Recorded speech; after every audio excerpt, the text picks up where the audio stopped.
सतगुरु रामपाल जी परमेश्वर जी की जय हो।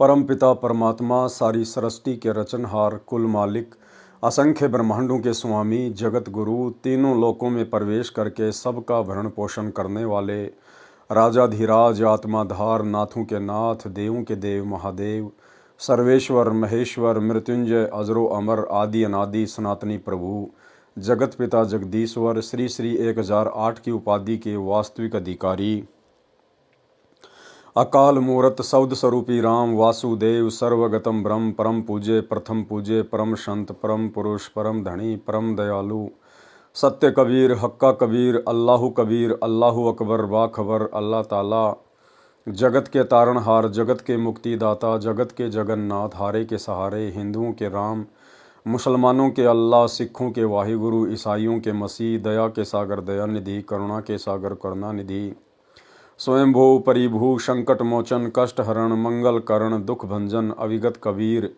निर्विकार निर्विषम परमात्मा, अलय अलेख सतगुरु, आदि अनादि सतगुरु, असली मर्यादा पुरुषोत्तम, असली राम, असली कृष्ण, असली घनश्याम, असली मुरारी, राजाओं के राजा, महाराजाओं के महाराजा, शहंशाहों के शहंशाह, सम्राटों के सम्राट, भगवानों के भगवान, अल्लाहों के अल्लाह, प्रभुओं के प्रभु, मसीहाओं के मसीह, सच्चे वाहिगुरु, बाबाओं के बाबा, पीरों के पीर, सेठों के सेठ, जगत सेठ, सावलसा सेठ, सर्वगुण संपन्न, अनंत कोटि कलाओं के स्वामी, अनंत कोटि ब्रह्मांडों के नायक, योगियों में महायोगी, ध्यानियों में महाध्यानी, सिद्धों में परम सिद्ध, ज्ञानियों में तत्वज्ञानी, ब्रह्म ज्ञानी, महाज्ञानी, परम ज्ञानी, सर्वश्रेष्ठ ज्ञानी, विज्ञानी, युवा कबीर, समर्थ कबीर, असमवात, अमित ओझा, सच्चे रहनुमा, करीम अल्लाह, सुभान अल्लाह, दुनिया के अंतिम पैगंबर, 8 सितंबर 1951 से गांव धनाना, जिला सोनीपत, हरियाणा, भारतवर्ष की पावन भूमि पे प्रकट रियल कल की भगवान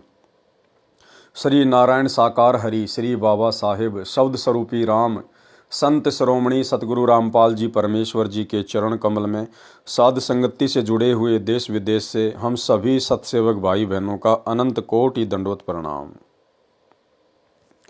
सत्साई भाई और बहनों, दया पूज्य गुरुदेव भगवान की, सतगुरु रामपाल जी परमेश्वर जी की, जिनके शुभ आशीर्वाद से, विशेष आशीर्वाद से आप और हम सभी साध संगति से जुड़े हुए सतसेवक भाई बहन भक्ति मार्ग पर गुरुदेव के तत्व ज्ञान को आधार बनाकर अपनी आत्मा के कल्याणार्थ हेतु निरंतर आगे बढ़ रहे हैं। भाई और बहनों, साध संगतियों का नसीब होना इस कलयुग की बिचली पीढ़ी में आप और हम सभी आत्माओं के ऊपर गुरुदेव भगवान की एक विशेष रजा है। इस रजा को हम सभी भगत भाई बहन इसी प्रकार से बना के रखें। भाई और बहनों, पूज्य गुरुदेव जी के कर कमल से लिखित पवित्र पुस्तक कबीर सागर के सरलार्थ के ऊपर वीडियो बनाने की श्रृंखला जारी है। इस श्रृंखला में आज हमारा ये 52 नंबर का वीडियो है। प्रत्येक वीडियो में गुरुदेव भगवान के आशीर्वाद से हमें कुछ न कुछ सीखने को अवश्य मिलता है। साथ ही गुरुदेव के कर कमल से लिखित होने के कारण इस पवित्र पुस्तक को पढ़ने या सुनने मात्र से भी हम ढेर सारे पुण्य के भागी बनते हैं। तो आज हम 52 नंबर वीडियो में आगे बढ़ते हैं, जहां परमेश्वर जी ने पेज नंबर 491 पे त्रेता युग में कबीर परमेश्वर जी का प्रकट होना लिखा है। यानी जब त्रेता युग आया तो उसमें कबीर परमात्मा किस प्रकार से प्रकट हुए, किन आत्माओं को मिले, कैसे अपनी लीला की। धर्मदास जी ने परमात्मा से प्रसन्न किया। धर्मदास जी ने पूछा, हे बंदी छोड़, आप त्रेता युग में मुनिंद्र ऋषि के नाम से अवतरित हुए थे। धर्मदास जी ने क्या कहा कि हे परमेश्वर, हे बंदी छोड़, मेरे गुरुदेव, आप त्रेता युग में मुनिंद्र ऋषि के नाम से अवतरित हुए थे। यानी भाई और बहनों, परमात्मा स्वयं ही अवतरित होते हैं, अपना कोई अवतार सतलोक से नहीं भेजते हैं। इसलिए सतलोक आश्रमों से जुड़े हुए भाई बहनों से प्रार्थना है, आप जो 8 सितंबर के दिन अपने गुरुदेव का अवतरण दिवस मनाते हैं, अवतरण दिवस के बहाने जो आप उनका जन्मदिन मनाते हैं, ये आप लोग बहुत बड़ी गलती कर रहे हैं। ये परमात्मा कभी किसी माँ के गर्भ से जन्म नहीं लेता। सतगुरु रामपाल जी स्वयं कबीर देव हैं। 8 सितंबर के दिन ये स्वयं सतलोक से अवतरित हुए हैं, प्रकट हुए हैं। इसलिए इनका जन्मदिन नहीं बल्कि सतगुरु प्रकट दिवस मनाया जाना चाहिए। और यदि आपको इतना विश्वास हो जाए कि हमारे गुरुदेव स्वयं कबीर परमात्मा हैं, ये माँ के गर्भ से जन्म लेके नहीं आए, प्रकट हुए हैं, तो फिर आप लोगों ने जून के महीने में दाढ़ी मूछ वाले कबीर जी की समझे जाने वाली नकली फोटो को कबीर परमात्मा मानकर उनका कबीर प्रकट दिवस मनाना छोड़ देना चाहिए, अन्यथा आप जी दो नावों की सवारी करते हुए समझे जाएंगे। आप त्रेता युग में मुनिंदर ऋषि के नाम से अवतरित हुए थे। कृपया उस युग में किन किन पुण्यात्माओं ने आपकी शरण ग्रहण की? उत्तर दिया परमात्मा ने, हे धर्मदास, त्रेता युग में मैं मुनिंदर ऋषि के नाम से प्रकट हुआ। त्रेता युग में भी मैं एक शिशु रूप धारण करके कमल के फूल पर प्रकट हुआ था। एक दिन वेद विज्ञ नामक ऋषि तथा सूर्या नामक उसकी साध्वी पत्नी थी। वे प्रतिदिन सरोवर पर स्नान करने जाते थे। उनकी आयु आदि से अधिक हो चुकी थी।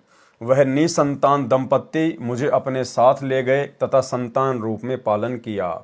प्रत्येक युग में जिस समय मैं एक पूरे जीवन रहने की लीला करने आता हूँ, मेरी परवरिश कवारी गायों से होती है।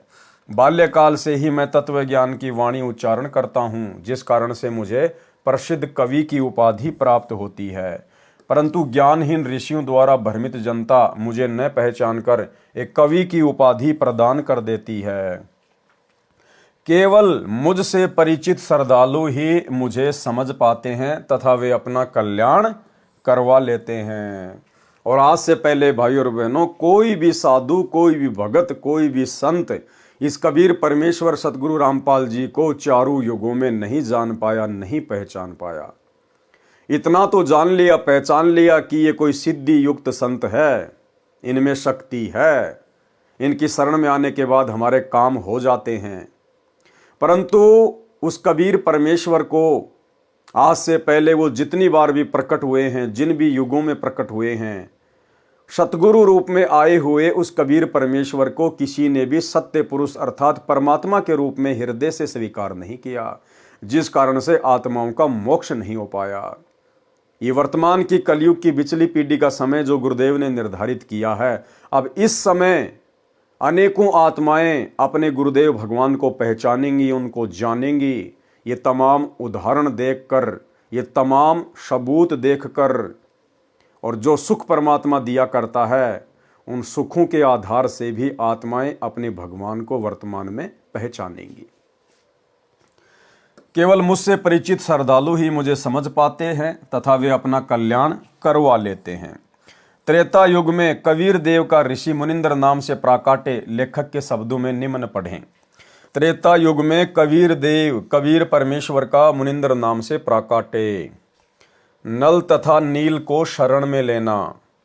त्रेता युग में स्वयंभू कबीर देव कबीर परमेश्वर रूपांतरण करके मुनिंदर ऋषि के नाम से आए हुए थे। एक दिन अनल अर्थात नल तथा अनिल अर्थात नील ने मुनिंदर साहिब का सत्संग सुना। दोनों भगत आपस में मौसी के पुत्र थे। माता पिता का देहांत हो चुका था। नल तथा नील दोनों शारीरिक व मानसिक रोग से अत्यधिक पीड़ित थे। सर्व ऋषियों व संतों से कष्ट निवारण की प्रार्थना कर चुके थे। सर्व ऋषियों व संतों ने बताया था कि यह आपका प्रारब्ध का पाप कर्म का दंड है, ये आपको भोगना ही पड़ेगा, इसका कोई समाधान नहीं है। दोनों दोस्त जीवन से निराश होकर मृत्यु की प्रतीक्षा कर रहे थे।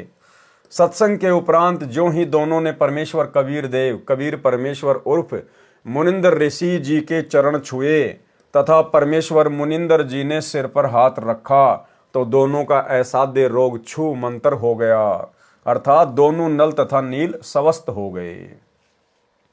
भाई और बहनों, यही लीला सन 1994 से उसी कबीर परमेश्वर जी ने सतगुरु रूप में प्रकट होकर इस कलयुग की बिचली पीढ़ी में जो अपने यथार्थ 13वें कबीर पंथ का संचालन किया है, तो सन 1994 के बाद में ऐसे असाध्य रोगों को सतगुरु रामपाल जी परमेश्वर जी ने अपनी शक्ति से, अपने आशीर्वाद मात्र से तुरंत ठीक कर दिया, तुरंत चंगा कर दिया। यानी जो बात यहां पर लिखी जा रही है कि नल और नील के सर पर हाथ रखने मात्र से ही उनका रोग छूमंतर हो गया, ऐसे ऐसे ना जाने कितने रोग, नल और नील से भी असाध्य रोग सतगुरु रामपाल जी परमेश्वर जी ने वर्तमान में अपने आशीर्वाद मात्र से ठीक किए हैं। एक छोटा सा गुरुदेव का सत्संग, इस सत्संग को सुनकर आप भली भांति समझ जाएंगे कि वर्तमान में सतगुरु रूप में वही कबीर परमात्मा प्रकट है जिन्होंने आज से पहले इस प्रकार आशीर्वाद देकर भी आत्माओं के कष्ट निवारण किए थे। सुनिए सत्संग।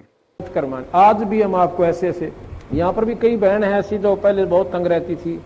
एक तो बेबे है संतोष, खड़ी हुई है एक भाई, उठ उठ शर्माओ ना। एक भी इसकी बेबे का चित्र ले तो फिल्म वाला, ये देख इसको। या मकडोली बह रखी है, छोटी मकडोली, संतोष नाम से इस बेबे का। और ये इसका देवर है भक्त सुखबीर, ये यहाँ बैठा। इसका बड़ा भाई यानी संतोष का पति जो है फौज में भर्ती है। चित्र आ जाता फिर बंद कर दिया। तो ये लड़की 8-9 वर्ष से तकलीफ थी। बैठ जा बेटी। तो कुछ भी कहो, हम तो कर्मदंड कहते हैं। डॉक्टर बीमारी बता देते हैं, शाना ओपरा बता दे। तो जी क्या हुआ, इन्होंने सारा इलाज करवा लिया। एक नाम भी ले रखा था किसी दूसरे संत ने। और श्राद्ध नग तो अपने जनवाम चीज सहे, फिर दोख वीर, पूजा वीर, फलानी वीर, दकड़ी भी, वो सारी। आखिर में कौन सा मेरठ में था, कहां से इलाज चल रहा था इनका, यूपी में, सहारनपुर से और कहते हैं, सहारनपुर से इलाज चल रहा था इस लड़की का। तो इसकी सुखबीर की बहन रामरती नाम साड़ जी शीतल नगर में ब्याह रखी। और वह रामरती एक दिन इस बहन श्यावत्री है शीतल नगर में, या हमारी बहन सेविका, इसके पास आ गई। कोई वो लेखा जोखा करते हैं, अंडा करें, सरकारी उनकी ड्यूटी लग जाती है। तो इसने उसको समझा दिया, बेबे बैठ जा, चाह पानी पियो पहला था। फिर कबीर साहब के बारे में इस श्यावत्री ने, एक तो कमला यहीं आ रही हो मेरे ख्याल में, एक राम हुआ बैठी है। ये दोनों बाण अपनी सरकारी नौकरी पे थी, इनकी ड्यूटी लाग रही थी, वह गणना की खातर कोई आंकड़े इकट्ठे करने थे। यह श्यावत्री के पास पहुंच गई। इसने पहला दिन तक चाह पानी पियाई, बेबे तुम बैठ जाओ, फिर पाछा की लिखा लिखाई करियो। फिर ये चित्र देखे कबीर साहब के, ये पूछने लगी। इसने सारी महिमा बताई, बंदी छोड़ गई। रामरती ने अरे नाम ले लिया, कमला ने। रामरती ने फिर अपने भाई जगवीर को बता, जगवीर नाम से, कि भाई तो कितना ना ले जा, मेरी भाभी ने एक बार महाराज जहाँ करा ले। जगवीर ने बोला, बेबे इब इलाज करवा रखा वहां से और वहीं दिखाऊंगा। इन्हें बोली रे इलाज करवा रखा, की ने दुख पा रही है, 19-21 का इसका आराम नहीं, तो एक बार ले आ। तो हम गए हुए थे उस समय चंडीगढ़ एक पार्ट, यहाँ Gulab Singh DC deputy commissioner जो होते थे ना, डिप्टी कमिश्नर गुलाब सिंह, वो डायरेक्टर थे वहां पर लोकल बॉडीज के चंडीगढ़।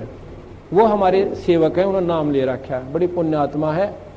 अगर उसका उदाहरण आप देख लो, नहीं सा देवता इंसान हमने नहीं देखा, इतनी नम्र आत्मा, कोई उसमें छल कपट नहीं। तो वहां हम पाठ करने गए जी। हमने आना था 12 तारीख को, हम आए 13 तारीख को, लेट हो गए थोड़े। तो इन्होंने पता था कि 12 महाराज जी ने आना है कुटिया में, तो ये 11 शाम ने पहुंच गए। और यह बेहोश पड़ी उड़े या संतोष। हम 12 ना या 12 ने भी हुए रहे, जगबीर भी हुई रहे इसके साथ, वो फौज में है। वहां पर हाल बने था हमारा एक सत्संग का। हम 13 न पहुंचे इस समय, अगस्त का महीना। तो न्यू बोले जी एक बेबे आ रही है, बहुत घनी बीमार से। बाबा बीमार का के मतलब हमारे दौरान को डॉक्टर ना वैद नहीं, ये बीमार है, बीमार आने लागे को अच्छे ढंग का नाम लेनी आता नहीं। अपने मन में संकल्प कर रहा मैं। इतने में इसको कुटिया में ठा के वो जगबीर एक दिन और पकड़ के मेरे पास ले आया। और मैं बाहर बैठा था, ऐसे छां आई हुई थी शाम के समय हाल के अंदर। इनको जब पकड़ के वो ले आए, आप विचार कीजिए, सतकर मानिए, जो ही मेरे पास लाके या संतोष बिठाई और जगबीर को पूछना ये बात इसके पति से, न्यू अर्जू सिर जोड़ रखा, इसकी हालत न्यू नाड़ टेढ़ी हो रही छोरी की। खाट के पास बिठाई, जैसे हम स्वाभाविक वैसे हाथ रखते हैं, बेबे ठीक हो जाएगी बेटी, माड़ा मन ना करे, सब करेंगे, बंदी छोड़। मैंने ऐसे हाथ ऊपर से हटाया भी नहीं था, इतना में यह लड़की न्यू बैठ गई कि जब उसका कुछ भी कोई ना। बोल सतगुरुदेव।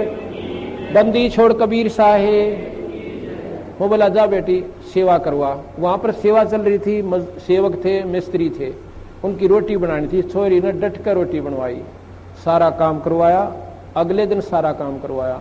अगले दिन ये दिन के 11 बजे नाम लेकर और जब घर न आए, फिर हमने कहा एक पाठ करवाओ बंदी छोड़ की वाणी का, ये धर्म का काम हो से।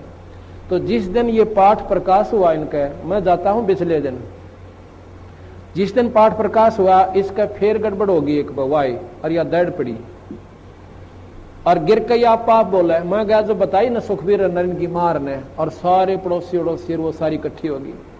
अब के बोल रहे हैं वो पितरिन के, एक तो बूढ़ा मर रहा था, ताऊ है दादा, रेक एक उसका लड़का छोटा सा उम्र का 12, 13, 14 साल की उम्र का, वो मर रहा है।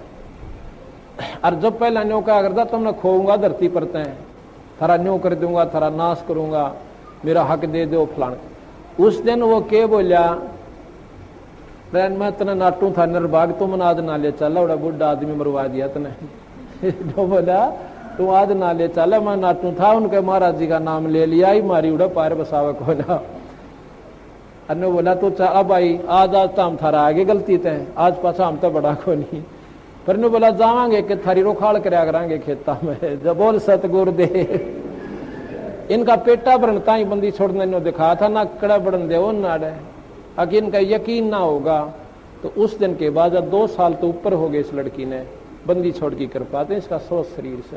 बोल सतगुरुदेव। तो भाई और बहनों, सत्संग सुनकर आप जी को विश्वास हो जाना चाहिए, दास यहां पर आपको अनेकों सत्संग नहीं सुना सकता, केवल आपको एक सत्संग सुनाया है। ऐसे ऐसे ना जाने सैकड़ों की संख्या में गुरुदेव भगवान ने अपनी आत्माओं के कष्ट निवारण किए हैं मात्र अपने आशीर्वाद से।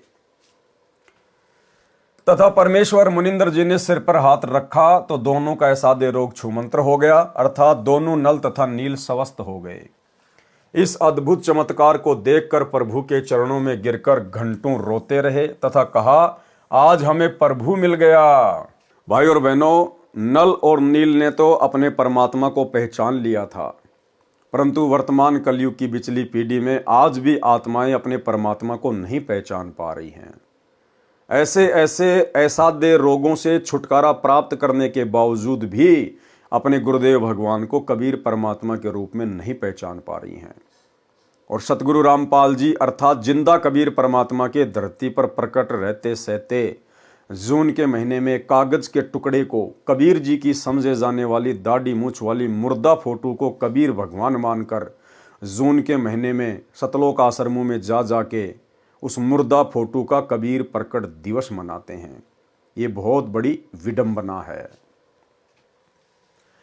इस अद्भुत चमत्कार को देखकर प्रभु के चरणों में गिरे, घंटों रोते रहे तथा कहा, आज हमें प्रभु मिल गया जिसकी हमें वर्षों से खोज थी। उससे प्रभावित होकर ऋषि मुनिंदर जी से नाम दीक्षा ले लिया। मुनिंदर साहिब जी के साथ ही सेवा में लगने लगे। पहले ऋषियों व संतों का समागम पानी की व्यवस्था देखकर नदी के किनारे होता था।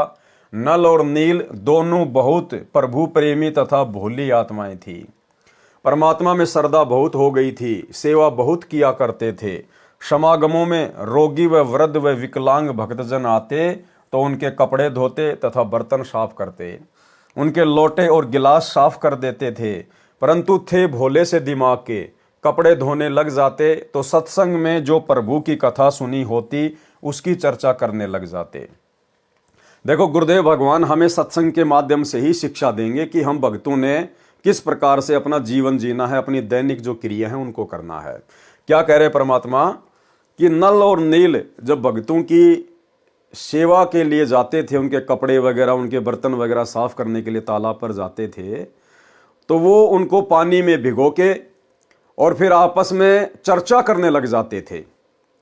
और वो दोनों भगत जो चर्चा करते थे वो कोई जाट आरक्षण की चर्चा नहीं होती थी, राजपूत करणी सेना या आनंदपाल सिंह जैसे गैंगस्टरों की कोई ज्ञान चर्चा नहीं होती थी। हरियाणा के जाट भवन में कौन कौन सा फ्लोर बनवाएगा, गुरुजी का बड़ा लड़का कितने पैसा देगा, ये चर्चा नहीं होती थी। वहां चर्चा होती थी परमात्मा के ज्ञान की। वे दोनों आपस में बैठकर परमात्मा की महिमा करते थे। सत्संगों में गुरुदेव भगवान ने जो अमृत ज्ञान दिया होता था उसकी आपस में चर्चा करते थे कि आज गुरुदेव भगवान ने कैसा अमृत ज्ञान दिया है। आप और हम तो मरने ही वाले थे, लेकिन गुरुदेव ने तो आशीर्वाद मात्र से हम दोनों का असाध्य रोग ठीक कर दिया। भाई ये तो परमात्मा आए हुए हैं, भगवान आए हुए हैं। केवल इस प्रकार की चर्चा किया करते थे। और आज वर्तमान में कलयुग की बिचली पीढ़ी में यदि आप सतलोक आश्रमों में जाकर देखेंगे तो वहां पर ज्ञान चर्चा के नाम पे कुछ नहीं है, 0/0। वहां पे बहुत सारे भगत तो आपको कबीर जी का झोपड़ा देखते हुए मिलेंगे, उसकी सेल्फी लेते हुए मिलेंगे। कुछ भगत आपको लहर तारा तालाब के ऊपर घूमते हुए सेल्फी लेते हुए मिलेंगे। कुछ आपको मिट्टी के बैल वगैरह देखते हुए मिलेंगे। कुछ आपको मिट्टी के पहाड़ देखते हुए मिलेंगे। कुछ आपको भंडारे में केवल लड्डू जलेबी बर्फी की ही चर्चा करते हुए मिलेंगे। कोई ज्ञान चर्चा नहीं, कोई साध संगति नहीं, कोई गुरु की महिमा नहीं। तो भाई और बहनों, आज आप और हम कहां खड़े हैं? कलयुग की बिचली पीढ़ी में लाके परमात्मा ने बैठा दिया। इस जुबान से अगर कुछ निकले तो केवल परमात्मा की महिमा निकले। और सेवा के नाम पे क्या है? दासा सोशल मीडिया पर एक वीडियो देख रहा था। वर्तमान में सतलोक आश्रम मैनेजमेंट हरियाणा ने सतलोक आश्रमों से जुड़ी हुई माता बहनाओं को क्या सेवा दे रखी है पता आपको? बहुत जबरदस्त सेवा। माता बहनों को पंपलेट बना के दे रखे हैं। इन सतलोक आश्रम वालों का कोई यूट्यूब पर चैनल है, सा न्यूज चैनल। उस सा न्यूज चैनल पर ये लोग दिन रात दुनिया भर की खबरें डालते रहते हैं। वहां पर बस एक्सीडेंट हो गई, वहां पर ज्यादा बर्फ गिर गई, वहां पर चोरी हो गई। जैसे ये दुनिया भर के टीवी चैनल जिस प्रकार से न्यूज दिखाते हैं, इस प्रकार से इन सतलोक आश्रम वालों ने सा न्यूज चैनल के नाम से एक यूट्यूब पर चैनल बनाया है। और इनका एक ही काम है, दुनिया भर की फालतू की दुनियादारी की न्यूज वगैरह उस पर डालते रहना। उस सा न्यूज चैनल को माता बहनों के माध्यम से उनको पोस्टर बना बना के दिए जाते हैं और जगत में भेज दिया जाता है, शहर में भेज दिया जाता है कि आप जाओ और लोगों को पकड़ पकड़ के आप उनसे चैनल को सब्सक्राइब करवाओ। आप उनको ये पंपलेट दिखाओ कि देखो जी, ये हमारे सतलोक आश्रम का न्यूज चैनल है, आप इसको सब्सक्राइब कर लीजिए। आपका मोबाइल निकालिए, आप QR कोड को स्कैन कीजिए। एक छोटा सा वीडियो आप भाई बहन देख लीजिएगा, किस प्रकार से सेवा के नाम पर भगत समाज का अनमोल समय और समय से बर्बाद कर रहे हैं। देखिए। काल करे सो हाल ही कर ले, फिर मिले ना साथा। 84 में जाए पड़ोगे, भुगतोगे दिन राता। गुरु समान नहीं दाता रे जग में, गुरु समान नहीं दाता, गुरु समान नहीं सब। तो भाई और बहनों, वीडियो आपने देख लिया होगा। ये सेवा चल रही है वर्तमान में सतलोक आश्रम मैनेजमेंट हरियाणा में। और धिक्कार है उन माता बहनों को जो अपनी थोड़ी बहुत भी बुद्धि का इस्तेमाल नहीं कर रही। अरे घर बैठ के परमात्मा के सत्संग सुनो, अपना सुमरण करो। ये अपने फायदे के लिए आप लोगों को मोहरा बनाकर अपने यूट्यूब के चैनलों को सब्सक्राइब करवाते फिरते हैं। वो क्या सेवा है? क्या खाक सेवा है वो? तो भाई और बहनों, संगत में भी काल ने जरा सी बुद्धि नहीं छोड़ी है। उसकी चर्चा करने लग जाते, दोनों भगत प्रभु चर्चा में बहुत मस्त हो जाते और वस्तुएं दरिया के जल में कब डूब जाती उनको पता भी नहीं चलता। किसी की 4 वस्तु लेकर जाते तो 2 वस्तु वापस लाकर देते थे। भगत जन कहते कि भाई आप सेवा तो बहुत करते हो, परंतु हमारा तो बहुत काम बिगाड़ देते हो। अब ये खोई हुई वस्तुएं हम कहां से लेकर आएं? आप हमारी सेवा ही करना छोड़ दो, हम अपनी सेवा आप ही कर लेंगे। नल तथा नील दोनों रोने लग जाते थे कि हमारी सेवा न छीनो, अब की बार नहीं खोएंगे। परंतु फिर वही काम करते, प्रभु की चर्चा में लग जाते और वस्तुएं डूब जाती। भगत जनों ने मुनिंद्र जी से प्रार्थना की कि कृपया आप नल तथा नील को समझाओ। ये न तो मानते हैं और कहते हैं तो रोने लग जाते हैं। हमारी तो आदि भी वस्तुएं वापस नहीं लाते। बर्तन व वस्त्र धोते समय वे दोनों भगवान की चर्चा में मस्त हो जाते हैं और वस्तुएं डूब जाती है। मुनिंदर साहिब ने एक दो बार नल नील को समझाया। वे रोने लग जाते थे कि साहिब हमारी ये सेवा न छीनो।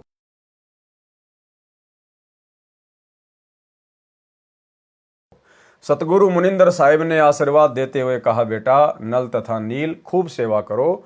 आज के बाद आपके हाथ से कोई भी वस्तु, चाहे पत्थर या लोहा भी क्यों ना हो, जल में नहीं डूबेगी। समुद्र पर रामचंद्र के पुल के लिए पत्थर तैराना। एक समय की बात है कि सीता जी को रावण उठाकर ले गया। भगवान राम को पता भी नहीं कि सीता जी को कौन उठाकर ले गया। अब दुनिया कहती है राम जी चले ना श्री राम के बिना, और वो चले ना हनुमान के बिना। और श्री रामचंद्र जी को पता भी नहीं था कि मेरी औरत को उठा के कौन ले गया। अब बताओ, फिर भी दुनिया उनको परमात्मा परमात्मा कहती है। श्री रामचंद्र जी इधर उधर खोज करते हैं। हनुमान जी ने खोज करके बताया कि सीता माता लंकापति रावण की कैद में है। पता लगने के बाद भगवान राम ने रावण के पास शांति दूत भेजे तथा प्रार्थना की कि सीता लौटा दे, परंतु रावण नहीं माना। युद्ध की तैयारी हुई। तब समस्या यह आई कि समुद्र से सेना कैसे पार करें। भगवान श्री रामचंद्र ने 3 दिन तक घुटनों पानी में खड़ा होकर हाथ जोड़कर समुद्र से प्रार्थना की कि रास्ता दें, परंतु समुद्र टस से मस न हुआ। जब समुद्र नहीं माना तब श्री राम ने उसे अग्नि बाण से जलाना चाहा। भयभीत समुद्र एक ब्राह्मण का रूप बनाकर सामने आया और कहा कि भगवान, सबकी अपनी अपनी मर्यादाएं हैं, मुझे जलाओ मत, मेरे अंदर ना जाने कितने जीव जंतु बसे हैं।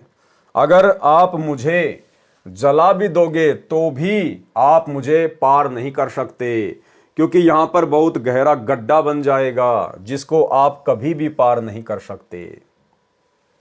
समुद्र ने कहा, भगवान ऐसा काम करो कि सर्प भी मर जाए और लाठी भी ना टूटे, मेरी मर्यादा भी रह जाए और आपका पुल भी बन जाए।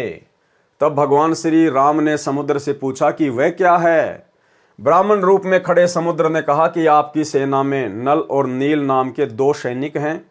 उनके पास उनके गुरुदेव से प्राप्त एक ऐसी शक्ति है कि उनके हाथ से पत्थर भी तैर जाते हैं।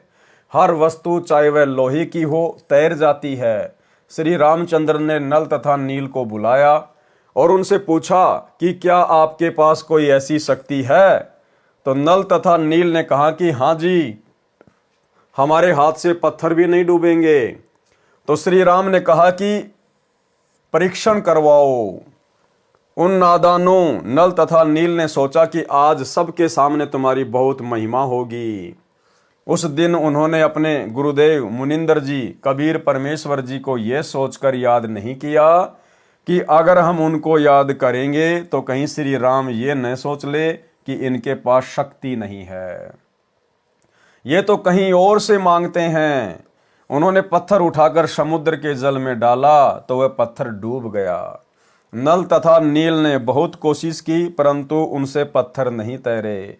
तब भगवान राम ने समुद्र की ओर देखा, मानो कहना चाह रहे हों कि आप तो झूठ बोल रहे थे, इनमें तो कोई शक्ति नहीं है। समुद्र ने कहा कि नल नील, आज तुमने अपने गुरुदेव को याद नहीं किया, कृपया अपने गुरुदेव को याद करो। वे दोनों समझ गए कि आज तो हमने गलती कर दी। उन्होंने सतगुरु मुनिंदर साहिब जी को याद किया। सतगुरु मुनिंदर कबीर परमेश्वर वहां पर पहुंच गए। भगवान रामचंद्र जी ने कहा कि हे ऋषिवर, मेरा दुर्भाग्य है कि आपके सेवकों से पत्थर नहीं तैर रहे हैं। मुनिंदर साहिब ने कहा कि अब इनके हाथ से कभी तैरेंगे भी नहीं, क्योंकि इनको अभिमान हो गया है। सतगुरु की वाणी प्रमाण करती है कि गरीब जैसे माता गर्भ को राखे यतन बनाए, ठेस लगे तो क्षीण होवे, तेरी ऐसे भक्ति जाए। उस दिन के बाद नल तथा नील की वह शक्ति समाप्त हो गई। श्री रामचंद्र जी ने परमेश्वर मुनिंदर साहिब जी से कहा कि हे ऋषिवर, मुझ पर बहुत आपत्ति पड़ी हुई है, दया करो, किसी प्रकार सेना पर ले पार हो जाए। जब आप अपने सेवकों को शक्ति दे सकते हो तो प्रभु मुझ पर भी कुछ रजा करो। मुनिंदर साहिब जी ने कहा कि ये जो सामने वाला पहाड़ है, मैंने उसके चारों तरफ एक रेखा खींच दी है, इसके बीचों बीच के पत्थर उठा लाओ, वे नहीं डूबेंगे। श्री राम ने परीक्षण के लिए पत्थर मंगवाया, उसको पानी पर रखा तो वह तैरने लग गया। नल तथा नील कारीगर भी थे।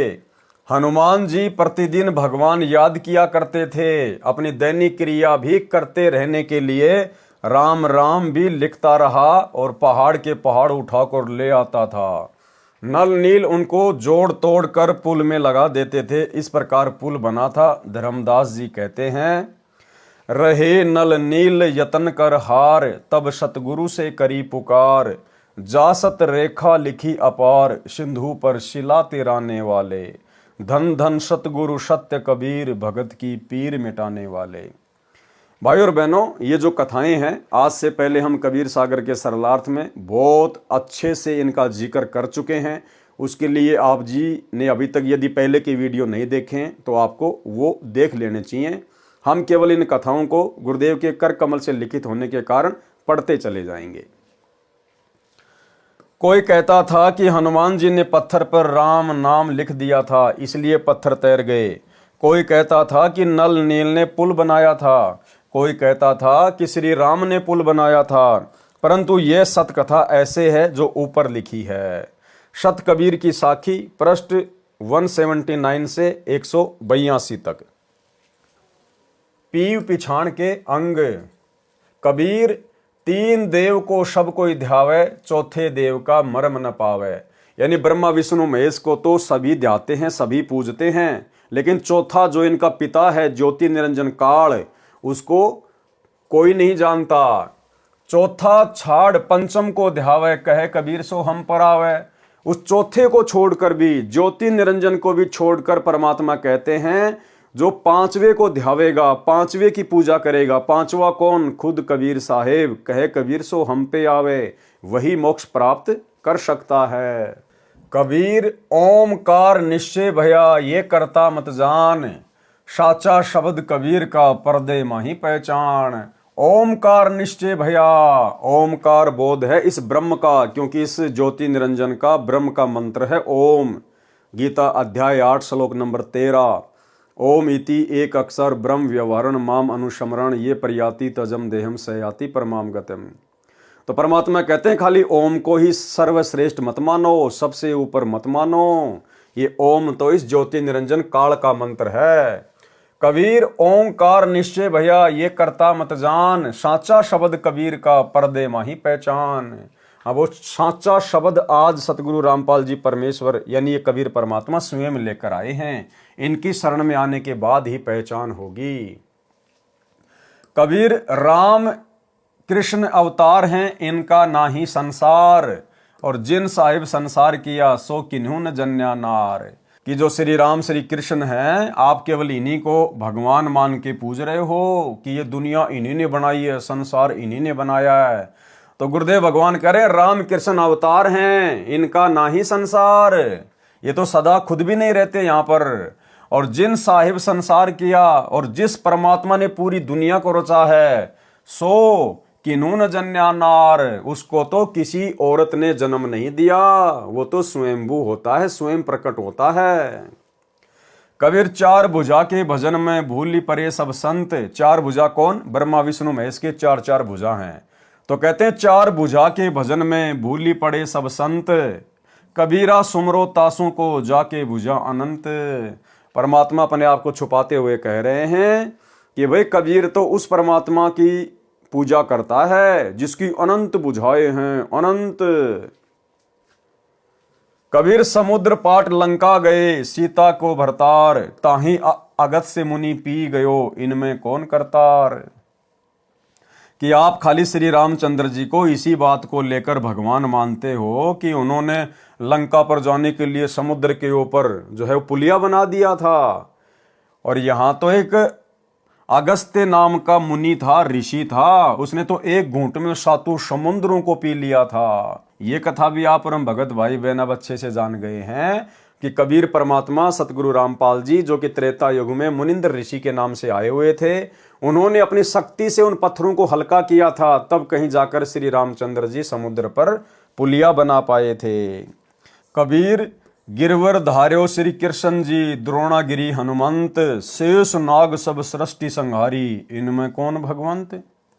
अगर आप इसी बात से रामचंद्र जी को भगवान मान रहे हैं कि उन्होंने समुद्र पे पुलिया बना दिया, तो श्री कृष्ण जी ने तो गोवर्धन पर्वत को अपनी एक उंगली पर उठा लिया था, और हनुमान जी ने द्रोणागिरी पहाड़ को उठा लिया था, जो गोवर्धन से भी कई गुना ज्यादा लंबा चौड़ा था।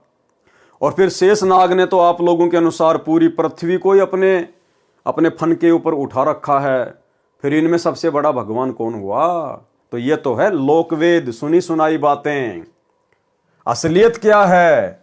गिरवर धार्यो कृष्ण जी, श्री कृष्ण जी का रूप बनाकर वो गोवर्धन पर्वत भी अपनी उंगली पर सतगुरु रामपाल जी परमेश्वर जी ने, इस कबीर परमात्मा ने उठाया था।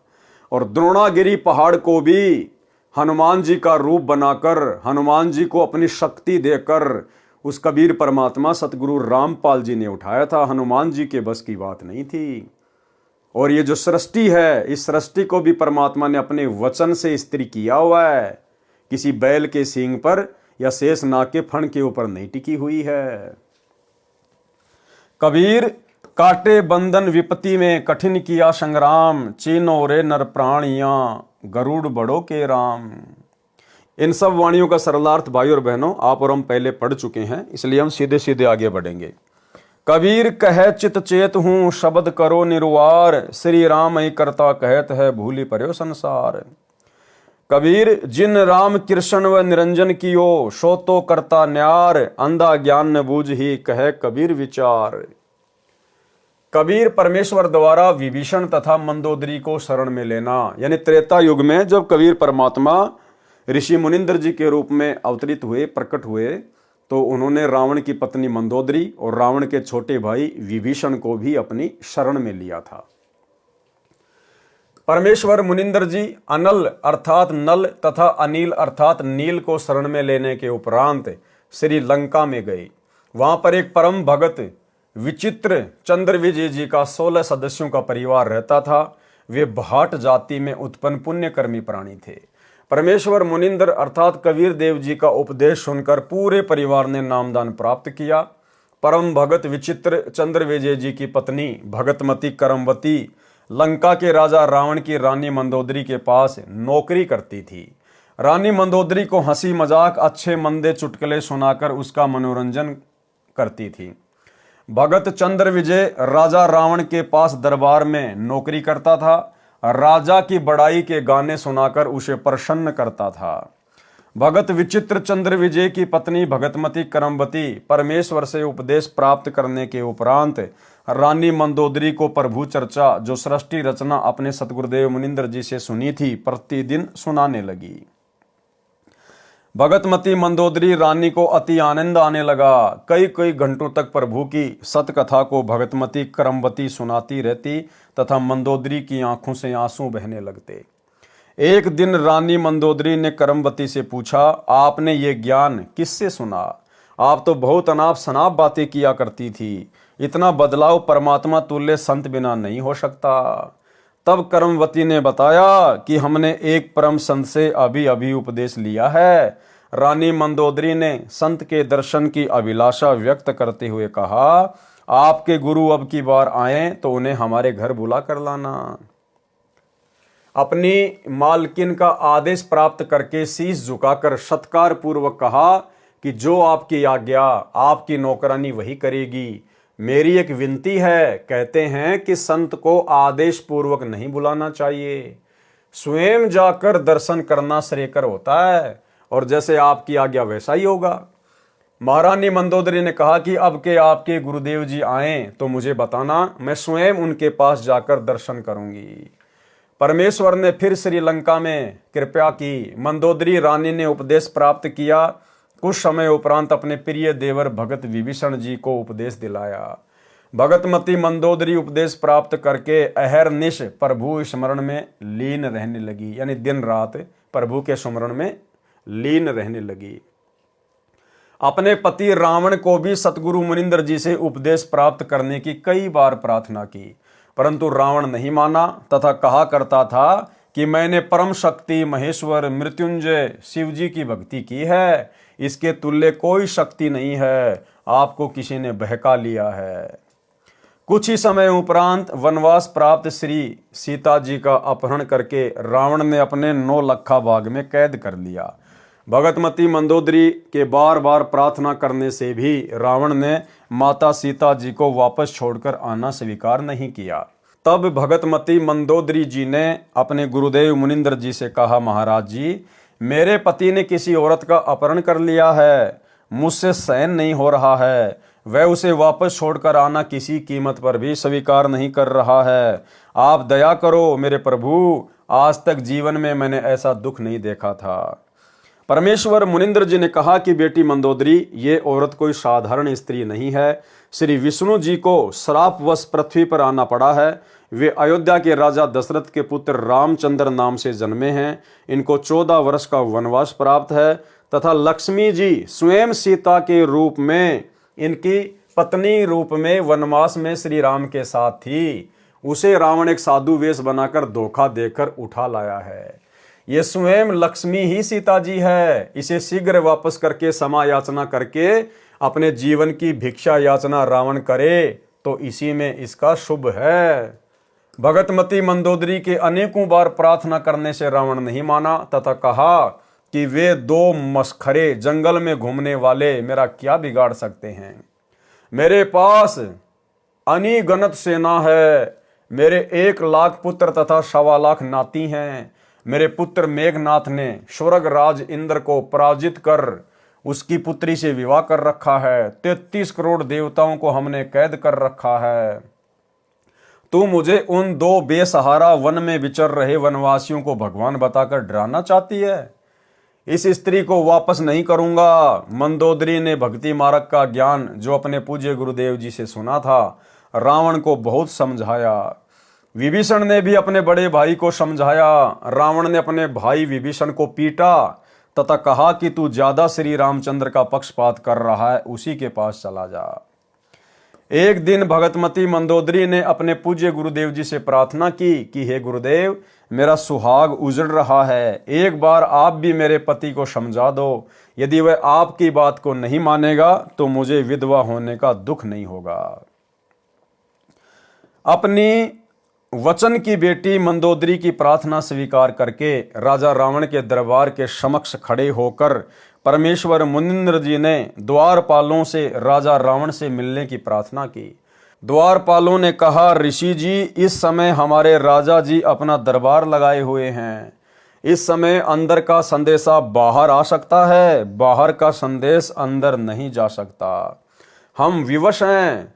तब पूर्ण प्रभु अंतर्ध्यान हुए तथा राजा रावण के दरबार में प्रकट हो गए। रावण की दृष्टि ऋषि पर गई तो गरज कर पूछा, इस ऋषि को मेरी आज्ञा के बिना किसने अंदर आने दिया? उन द्वारपालों को लाकर मेरे सामने कत्ल कर दो। तब परमेश्वर ने कहा, राजन, आपके द्वारपालों ने स्पष्ट मना कर दिया था, उन्हें पता नहीं कि मैं कैसे अंदर आ गया। रावण ने पूछा कि तू अंदर कैसे आया? तब पूर्ण प्रभु मुनिंदर वेश में अदृश्य होकर पुनः प्रकट हो गए तथा कहा कि मैं ऐसे आ गया। रावण ने पूछा कि आने का कारण बताओ। तब प्रभु ने कहा कि आप योद्धा होकर एक अबला का अपहरण कर लाए हो। ये आपकी शान व सूरवीरता के विपरीत है। सीता कोई साधारण औरत नहीं है, ये स्वयं लक्ष्मी जी का अवतार है। श्री रामचंद्र जी जो इसके पति हैं वे स्वयं विष्णु हैं। इसे वापस करके अपने जीवन की भिक्षा मांगो, इसी में आपका श्रेय है। इतना सुनकर तमोगुण भगवान शिव का उपासक रावण क्रोधित होकर नंगी तलवार लेकर सिंहासन से दहाड़ता हुआ कूदा तथा उस नादान प्राणी ने तलवार के अंधाधुंध 70 वार ऋषि जी को मारने के लिए किए। परमेश्वर मुनिंद्र जी ने एक झाड़ू की सीख हाथ में पकड़ी हुई थी, उसको ढाल की तरह आगे कर दिया। रावण ने 70 वार उस नाजुक सीख पर किए। ऐसे आवाज हुई जैसे लोहे के खंभे पिलर पर तलवार लग रही हो। सीख टस से मस नहीं हुई। रावण को पसीने आ गए, फिर भी अपने अहंकार वश नहीं माना। ये तो जान लिया कि ये कोई साधारण ऋषि नहीं है। रावण ने अभिमान वश कहा कि मैंने आपकी एक भी बात नहीं सुननी, आप जा सकते हैं। परमेश्वर अंतर्ध्यान हो गए तथा मंदोदरी को सर्व वृतांत सुनाकर प्रस्थान किया। रानी मंदोदरी ने कहा, गुरुदेव अब मुझे विधवा होने में कोई कष्ट नहीं होगा। श्री रामचंद्र व रावण का युद्ध हुआ, रावण का वध हुआ। जिस लंका के राज्य को रावण ने तमोगुण भगवान शिव की कठिन साधना करके 10 बार शीश न्योछावर करके प्राप्त किया था, वह क्षणिक सुख भी रावण का चला गया तथा नरक का भागी हुआ। इसके विपरीत पूर्ण परमात्मा के सतनाम साधक विभीषण को बिना कठिन साधना किए पूर्ण प्रभु की सत्य साधना व कृपया से लंका देश का राज्य भी प्राप्त हुआ। हजारों वर्षों तक विभीषण ने लंका का राज्य का सुख भोगा तथा प्रभु कृपया से राज्य में पूर्ण शांति रही। सभी राक्षस वर्ती के व्यक्ति विनाश को प्राप्त हो चुके थे। भगतमती मंदोदरी तथा भगत विभीषण तथा परम भगत चंद्र विजय जी के परिवार के पूरे 16 सदस्य तथा अन्य जिन्होंने पूर्ण परमेश्वर का उपदेश प्राप्त करके आजीवन मर्यादा वक्त सत्य भक्ति की, वे सर्व साधक यहाँ पृथ्वी पर भी सुखी रहे तथा अंत समय में परमेश्वर के विमान में बैठकर शतलोक शाश्वत स्थानम में चले गए। भाई और बहनों, यहाँ गुरुदेव भगवान को लिखना पड़ता है, लेकिन असलियत ये है कि मंदोदरी और विभीषण अभी तक पार नहीं हुए हैं, क्योंकि वो पार होने का समय नहीं था। उस समय परमात्मा ने किसी को शतनाम भी नहीं देना था।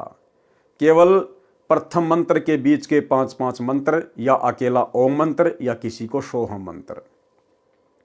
उस समय केवल परमात्मा उन आत्माओं को भक्ति से चार्ज कर रहे थे ताकि ये आत्माएं कलयुग की पिछली पीढ़ी तक मनुष्य जन्म प्राप्त करती हुई आ जाएं। विभीषण और मंदोदरी को अंतकाल में शरीर छूटने के बाद गुरुदेव भगवान ने अपने एक सत्संग में बताया कि परमात्मा ने उनको स्वर्ग में भेज दिया था। उन्होंने भक्ति अवश्य मुनिंद्र ऋषि जी से प्राप्त कर ली थी, लेकिन आस्था उनकी भगवान विष्णु में थी। इसलिए परमेश्वर ने अंतकाल में उनको स्वर्ग में भेज दिया। सुनिए सत्संग।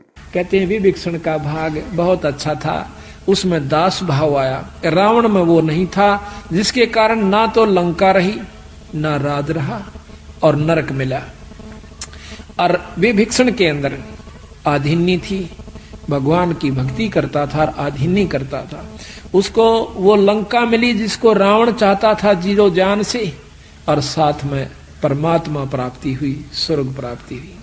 तो भाई और बहनों, आप और हमने ज्ञान आधार से इन बातों पर निष्कर्ष निकाल कर आगे बढ़ना होगा। पार होने का फाइनल टाइम तो अब है, वर्तमान का समय। अब परमेश्वर उन सभी आत्माओं को घुमा फिरा के मनुष्य जन्म देंगे, और यदि वे अंत काल तक मर्यादा में रह के भक्ति करते रहेंगे तो ही सतलोक जा पाएंगे। इसलिए पवित्र गीता अध्याय 7 मंत्र 12 से 15 में कहा है कि तीनों गुणों रजगुण ब्रह्मा जी, सतगुण विष्णु जी, तमगुण शिव जी की साधना से मिलने वाली क्षणिक सुविधाओं के द्वारा जिनका ज्ञान हरा जा चुका है, वे राक्षस स्वभाव वाले, मनुष्यों में नीच दुष्कर्म करने वाले मूर्ख मुझकाल ब्रह्म को भी नहीं बचते। फिर गीता अध्याय 7 मंत्र 18 में गीता बोलने वाला काल ब्रह्म प्रभु कह रहा है कि कोई एक उदार आत्मा मेरी ब्रह्म की ही साधना करता है, क्योंकि उनको तत्वदर्शी संत नहीं मिला। वे भी नेक आत्माएं मेरी अनुतमाम अति अश्रेष्ठ गतिम यानी गति में आश्रित रह गए, वे भी पूर्ण मुक्त नहीं हैं। इसलिए पवित्र गीता अध्याय 18 श्लोक 62 में कहा है कि हे अर्जुन, तू सर्व भाव से उस परमेश्वर पूर्ण परमात्मा अर्थात तत् ब्रह्म की शरण में जा। उसकी कृपया से ही तू परम शांति तथा शतलोक अर्थात सनातन परम धाम को प्राप्त होगा। इसलिए पुण्यात्माओं से निवेदन है कि आज इस दासन के भी दास रामपाल दास के पास पूर्ण परमात्मा प्राप्ति की वास्तविक विधि प्राप्त है। निःशुल्क उपदेश लेकर लाभ उठाएं। फिर धर्मदास जी ने प्रश्न किया, धर्मदास जी ने प्रश्न किया, हे प्रभु, कुछ श्रद्धालु भी श्री हनुमान जी की पूजा करते हैं, यह शास्त्र विरुद्ध है या अनुकूल?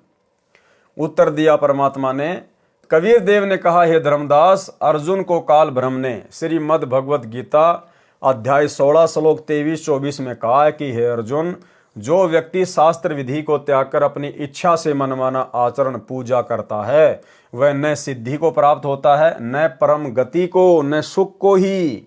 गीता अध्याय 16 श्लोक 23, इससे तेरे लिए कर्तव्य अर्थात करने योग्य भक्ति कर्म तथा अकर्तव्य अर्थात न करने योग्य जो त्यागने योग्य कर्म है उनकी व्यवस्था में शास्त्र में लिखा उल्लेख ही प्रमाण है। ऐसा जानकर तू शास्त्र विधि से नियत भक्ति कर्म अर्थात साधना ही करने योग्य है। गीता अध्याय 16 श्लोक 24। हे धर्मदास जी, गीता अध्याय 7 श्लोक 12 से 15 व 20 से 23 तथा गीता अध्याय 9 श्लोक 20 से 23 तथा 25 में गीता ज्ञानदाता काल ब्रह्म ने तीनों देवताओं रजगुण ब्रह्मा, सतगुण विष्णु तथा तमगुण शिव जी की पूजा करना भी व्यर्थ कहा है। भूतों की पूजा, पितरों की पूजा व अन्य सर्व देवताओं की पूजा को भी अविधि पूर्वक शास्त्र विधि विरुद्ध बताया है। हनुमान तो राम भगत थे, वे स्वयं भी भक्ति करते थे तथा अन्य को भी श्री राम की भक्ति करने को ही कहते थे। यदि कोई भगत दूसरे भगत की पूजा करता है वह शास्त्र विधि विरुद्ध होने से व्यर्थ है। त्रेता युग में मैंने हनुमान को भी शरण में लिया था। फिर धर्मदास जी ने सवाल किया। धर्मदास जी ने प्रश्न किया, हे कबीर परमेश्वर, आपने तो मेरे आश्चर्य को अधिक बढ़ा दिया। श्री हनुमान जी को तो अपनी शक्ति तथा श्री राम की भक्ति पर अत्यधिक अभिमान था। हे दीनानाथ, आपने हनुमान जी की बुद्धि को कैसे बदला? मुझ किंकर पर कृपया करके बताइए। उत्तर कृपया पढ़े हनुमान बोध के सारांश में प्रश्न 235 पर, जो कि आप और भगत भाई बहन पहले इस विषय पर पूरा वीडियो बना चुके हैं। पूर्ण परमात्मा कबीर जी का द्वापर युग में प्रकट होना। फिर द्वापर युग में कबीर परमात्मा किस नाम से प्रकट हुए, किन किन आत्माओं को मिले, क्या क्या लीलाएं की परमात्मा ने। पूर्ण परमात्मा कबीर जी का द्वापर युग में प्रकट होना। प्रसन्न किया धर्मदास जी ने, हे परमेश्वर, अपने दास धर्मदास पर कृपया करके द्वापर युग में प्रकट होने की कथा सुनाएं जिससे तत्व ज्ञान प्राप्त हो। उत्तर दिया परमात्मा ने। कबीर परमेश्वर ने कहा, हे धर्मदास, द्वापर युग में भी मैं रामनगर नामक नगरी में एक सरोवर में कमल के फूल पर शिशु रूप में प्रकट हुआ। एक निसंतान वाल्मीकि कालू तथा उसकी पत्नी गोदावरी दंपत्ति अपने घर ले गए। एक ऋषि से मेरा नामकरण करवाया। उसने भगवान विष्णु की कृपा से प्राप्त होने के आधार से मेरा नाम करुणामय रखा। मैंने 25 दिन तक कोई आहार नहीं किया। मेरी पालक माता अति दुखी हुई। पिताजी भी कई साधु संतों के पास गए, मेरे ऊपर झाड़ फूंक भी कराई। वे विष्णु के पुजारी थे। उनको अति दुखी देखकर मैंने विष्णु को प्रेरणा दी। विष्णु भगवान एक ऋषि रूप में वहां आए तथा पिता कालू से कुशल मंगल पूछा। पिता कालू तथा माता गोदावरी कलयुग में सम्मन तथा नेकी रूप में दिल्ली में जन्मे थे। यानी भाइयों और बहनों, द्वापर युग में परमात्मा ने जिन आत्माओं को अपनी परवरिश के लिए निमित्त बनाया था, कालू तथा गोदावरी को, फिर कलयुग की प्रथम पीढ़ी में यानी 650 साल पहले जिस व्यक्ति ने, क्योंकि भगत तो नहीं बन पाया था वो अंत तक, जिस कालू नामक व्यक्ति ने परमात्मा के मुंह बोले पिता की भूमिका निभाई थी द्वापर युग में, वो कालू नाम का व्यक्ति 650 साल पहले बना सम्मन। और जो उसकी पत्नी थी गोदावरी, वो थी नेकी। यानी पुण्यात्माओं, हम आत्माओं का अनंत जन्मों का हिसाब किताब ये चलता हुआ आ रहा है। आज परमेश्वर ने उन सभी आत्माओं को कहां पर लाकर सेट कर दिया है। और आज वे सभी आत्माएं, वो कालू, वो गोदावरी, वो विद्याधर, वेदविग, सम्मन, नेकी, आज वो सभी आत्माएं वर्तमान की कलयुग की बिचली पीढ़ी में आई हुई हैं। और परमेश्वर ने उन आत्माओं को, अपनी विशेष आत्माओं को चुन चुन के साध संगति से जोड़ दिया है। साध संगति में जुड़े हुए भाई बहन परमेश्वर की उन विशेष आत्माओं में से हैं। पिता कालू तथा माता गोदावरी कलयुग में सम्मन तथा नेकी रूप में दिल्ली में जन्मे थे। उन्होंने अपना दुख ऋषि जी को बताया कि हमें वृद्ध अवस्था में एक पुत्र रत्न भगवान विष्णु की कृपा से सरोवर में कमल के फूल पर प्राप्त हुआ है। ये बच्चा 25 दिन से भूखा है, कुछ भी नहीं खाया है। अब इसका अंत निकट है। परमात्मा विष्णु ने हमें अपार खुशी प्रदान की है, अब उसे छीन रहे हैं। हम प्रार्थना करते हैं कि हे विष्णु भगवान, ये खिलौना देकर मत छीनो। हम अपराधियों से ऐसा क्या अपराध हो गया, इस बच्चे में हमारा इतना मोह हो गया है कि यदि इसकी मृत्यु हो गई तो हम भी दोनों उसी सरोवर में डूबकर मरेंगे जहां पर यह बालक हमें मिला था। ये धर्मदास, ऋषि रूप में उपस्थित विष्णु भगवान ने मेरी ओर देखा। मैं पालने में झूल रहा था। मेरे अति स्वस्थ शरीर को देखकर विष्णु भगवान आश्चर्यचकित हुए तथा बोले, हे कालू भगत, ये बच्चा तो पूर्ण रूप से स्वस्थ है। आप कह रहे हो ये कुछ भी आहार नहीं करता। ये बालक तो ऐसा स्वस्थ है जैसे एक शेर दूध प्रतिदिन पीता हो। ये नहीं मरने वाला। इतना कहकर विष्णु मेरे पास आया। मैंने विष्णु से बात की तथा कहा, हे विष्णु भगवान, आप मेरे माता पिता से कहो एक कुंवारी गाय लाएं। उस गाय को आप आशीर्वाद देना। वह कुंवारी गाय दूध देने लगेगी। उस गाय का दूध मैं पीऊंगा। मेरे द्वारा अपना परिचय जानकर विष्णु भगवान समझ गए ये कोई सिद्ध आत्मा है जिसने मुझे पहचान लिया है। मुझे ऋषि के साथ बातें करते हुए देख मेरे पालक माता पिता हैरान रह गए। अंदर ही अंदर खुशी की लहर दौड़ गई। ऋषि ने कहा, कालू, एक कुंवारी गाय लाओ, वह दूध देगी। उस दूध को ये होनहार बच्चा पिएगा। कालू पिता तुरंत एक गाय ले आया। भगवान विष्णु ने मेरी प्रार्थना पर उस कुंवारी गाय की कमर पर हाथ रख दिया। उसी समय उस गाय की बछिया के थनों से दूध की धार बहने लगी तथा वह 3 सेर का पात्र भरने के पश्चात रुक गई। वह दूध मैंने पिया। अब भाई और बहनों, करे करावे साइया, मन में लहर उठा, दादू सिर धर जीव के आप बगल हो जा। सारी की सारी लीला कबीर परमात्मा स्वयं ही करते हैं। ये अनंत कोटि कलाओं के स्वामी है। ये एक ही समय में अनंत करोड़ पदम रूप धारण कर सकते हैं। वो जो ऋषि थे वो भी खुद कबीर परमात्मा ही थे। अरे भला, सारी सृष्टि का मालिक, सर्व सृष्टि को खिलाने पिलाने वाला और विष्णु के आशीर्वाद से दूध देने वाली गाय का दूध पिएगा क्या?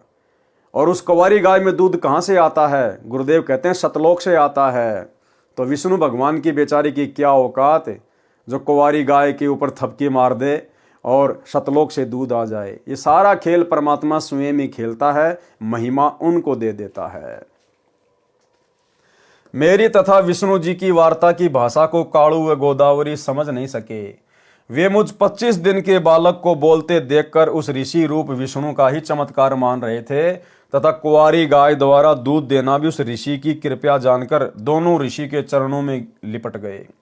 मेरी पालक माता ने मुझे पालने से उठाया तथा उस ऋषि रूप में विराजमान विष्णु के चरणों में डाला। मैं जमीन पर नहीं गिरा। माता के हाथों से निकलकर जमीन से 4 फुट ऊपर हवा में पालने की तरह स्थिर हो गया। जब गोदावरी ने मुझे ऋषि के चरणों की ओर किया, भगवान विष्णु 3 कदम पीछे हट गए तथा बोले, माई, ये बालक परम शक्ति युक्त है, बड़ा होकर जनता का उपकार करेगा। इतना कहकर ऋषि रूपधारी विष्णु अपने लोक को चले दिए। मैं पुनः पालने में विराजमान हो गया। उस वाल्मीकि दंपत्ति कालू तथा गोदावरी ने मेरा हवा में स्थित होना भी ऋषि का ही करिश्मा जाना।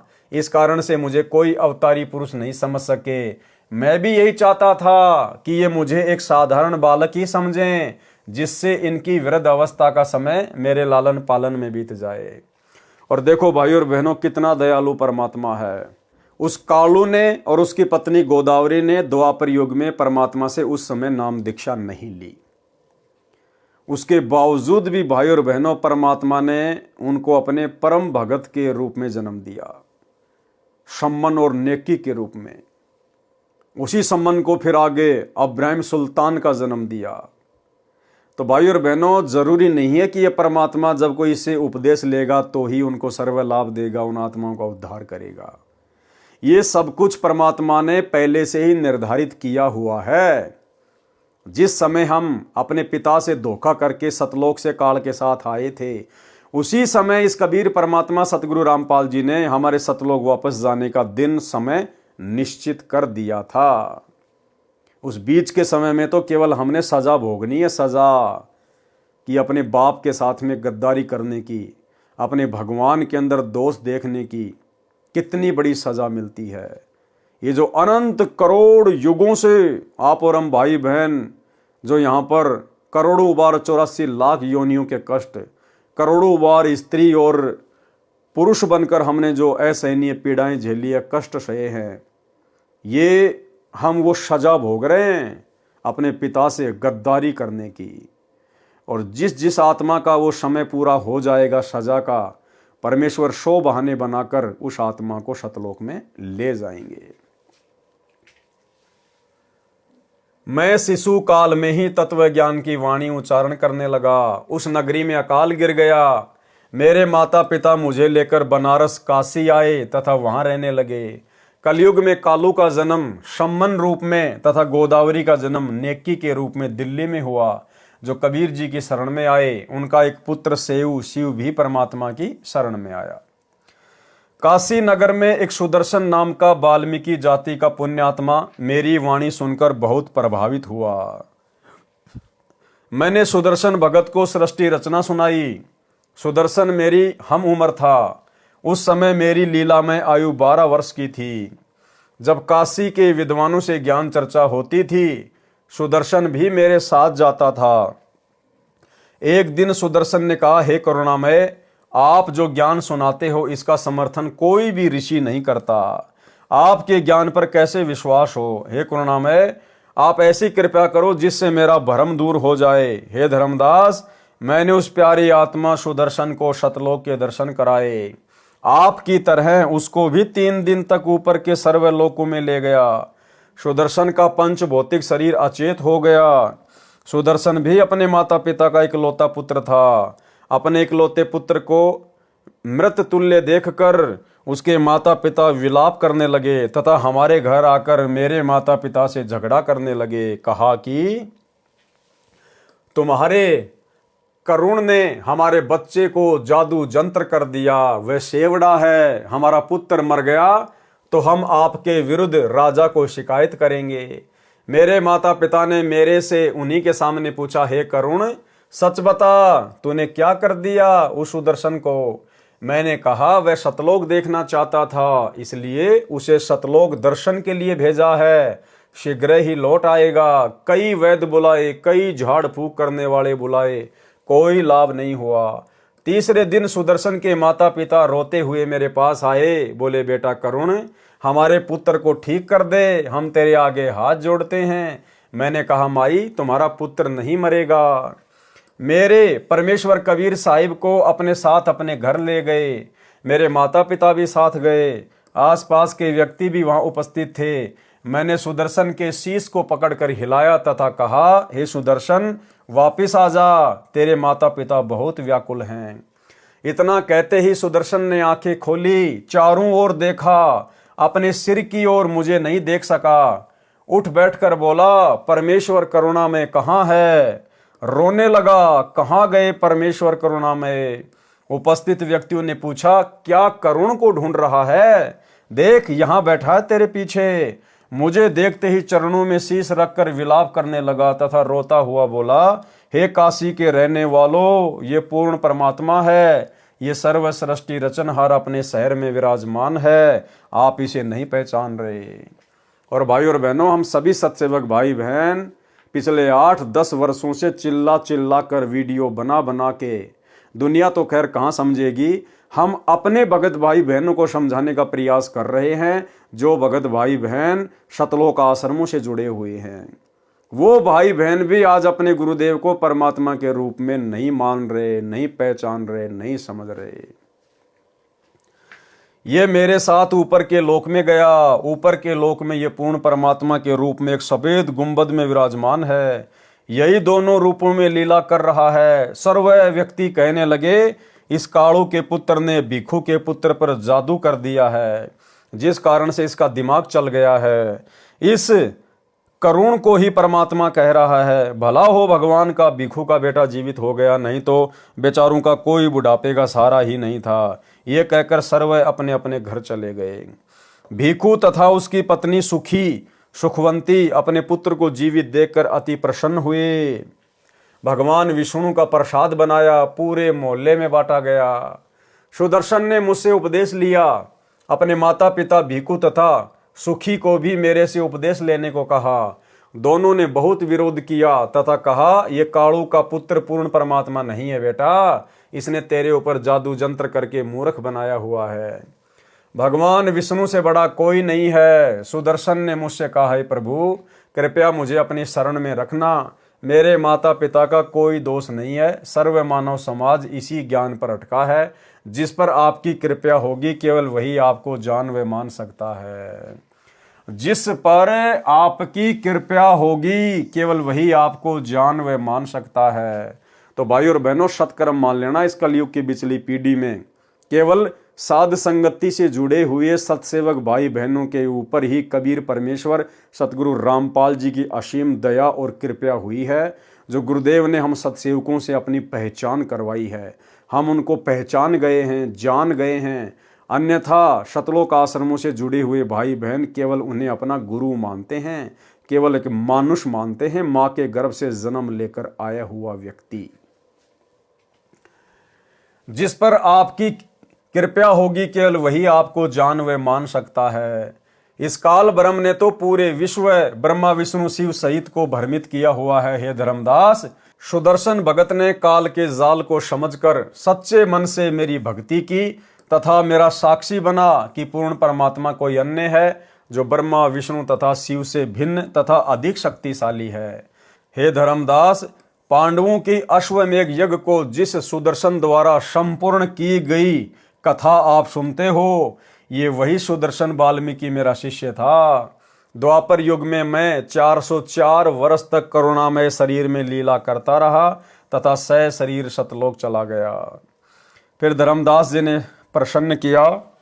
धर्मदास ने प्रश्न किया, हे प्रभु, आपकी कृपया द्वापर युग में और किन किन पुण्यात्माओं पर हुई? उत्तर दिया गुरुदेव भगवान ने। कबीर परमेश्वर कबीर देव ने कहा, द्वापर युग में एक चंद्र विजय नामक राजा की रानी इंद्रमती को पार किया तथा राजा चंद्र विजय पर भी कृपा की। परमेश्वर कबीर जी द्वारा बताई रानी इंद्रमती को पार करने वाली कथा लेखक संत रामपाल दास जी महाराज के शब्दों में। द्वापर युग में इंद्रमती को शरण में लेना। द्वापर युग में चंद्र विजय नाम का एक राजा था। उसकी पत्नी इंद्रमती बहुत ही धार्मिक प्रवृत्ति की औरत थी। संत महात्माओं का बहुत आदर किया करती थी। उसने एक गुरुदेव भी बना रखा था। उनके गुरुदेव ने बताया था कि बेटी, साधु संतों की सेवा करनी चाहिए, संतों को भोजन खिलाने से बहुत लाभ होता है। एकादशी का व्रत, मंत्र के जाप आदि साधनाएं जो गुरुदेव ने बताई थी, उस भगवत भक्ति में रानी बहुत दृढ़ता से लगी हुई थी। गुरुदेव ने बताया था कि संतों को भोजन खिलाया करेगी तो तू आगे भी रानी बन जाएगी और तुझे स्वर्ग प्राप्ति होगी। रानी ने सोचा कि प्रतिदिन एक संत को भोजन अवश्य खिलाया करूंगी।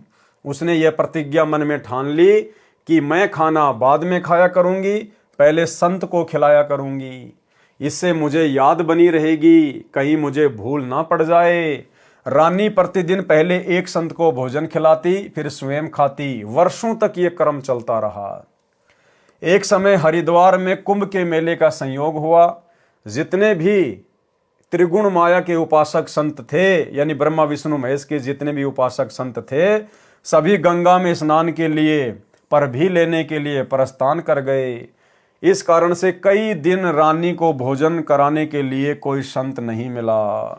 रानी इंद्रमती ने स्वयं भी भोजन नहीं किया।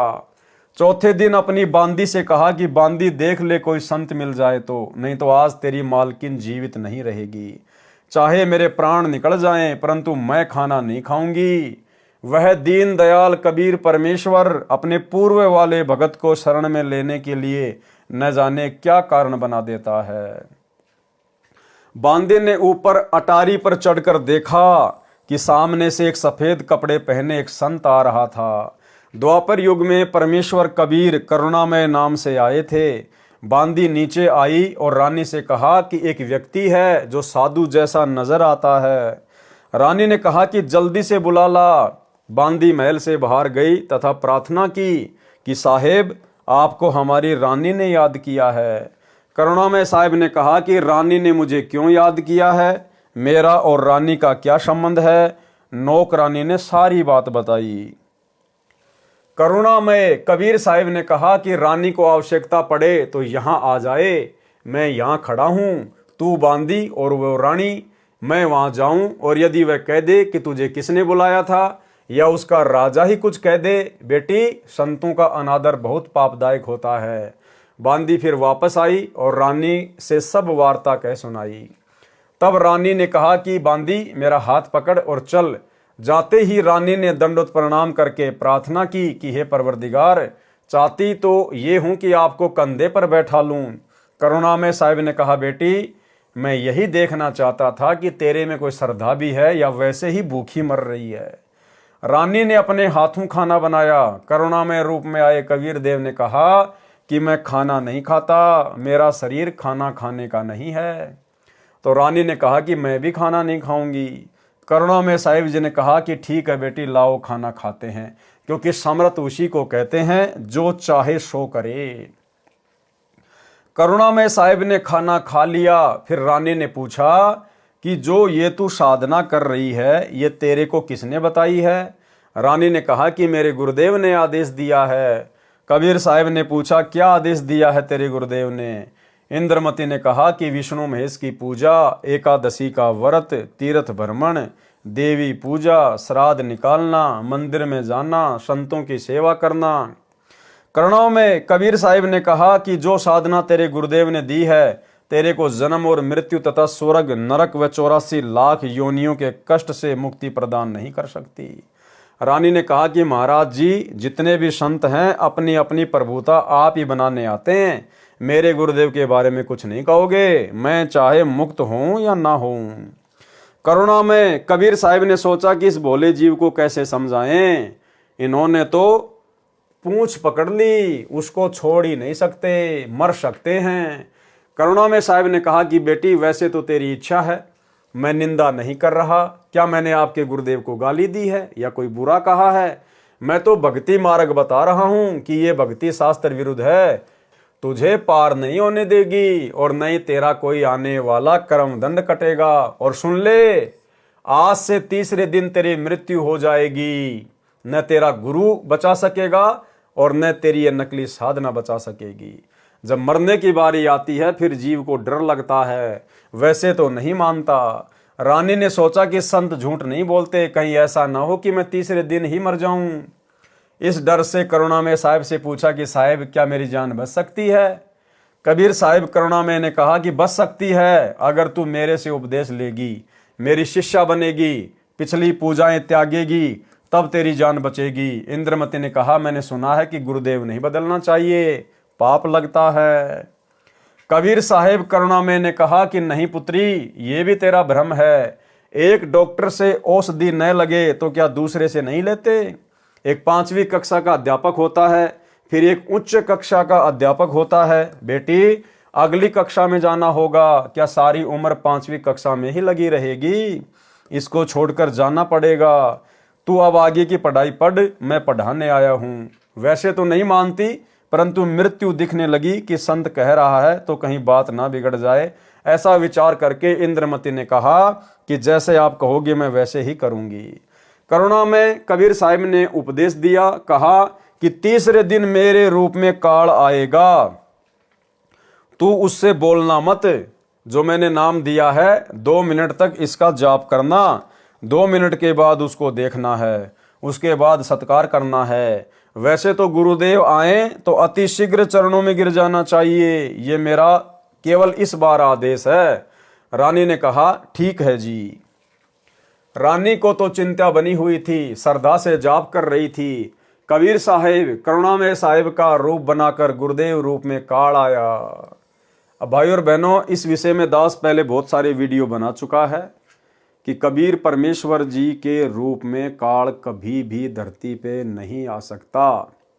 कभी भी वो हमारे पूज्य गुरुदेव सतगुरु रामपाल जी का रूप नहीं बना सकता, क्योंकि वर्तमान में जो रूप धरती पर आप जी देख रहे हैं सतगुरु रामपाल जी का, ये इनका वास्तविक रूप है, शतलोकी रूप है, और काल इनका पुत्र है। काल कभी भी अपने बाप का रूप नहीं बना सकता।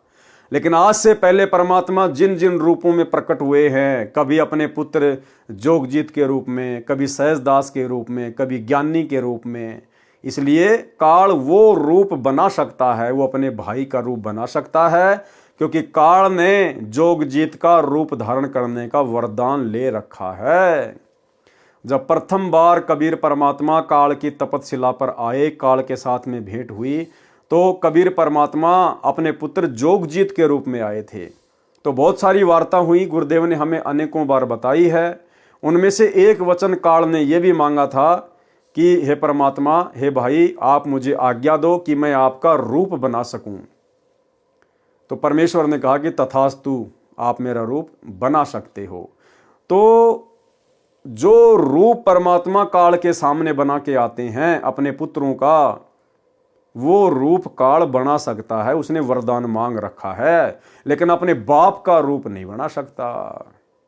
सुनिए छोटा सा सत्संग। दो अक्के वचन भर लो, वचन भर लिया, अकबर लिया भाई।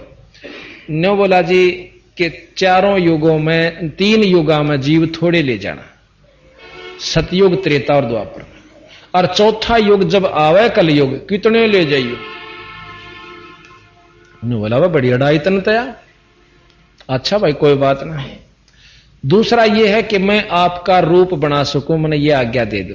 अग बना लिए, तेरे रूप तक की आंट लागेगी।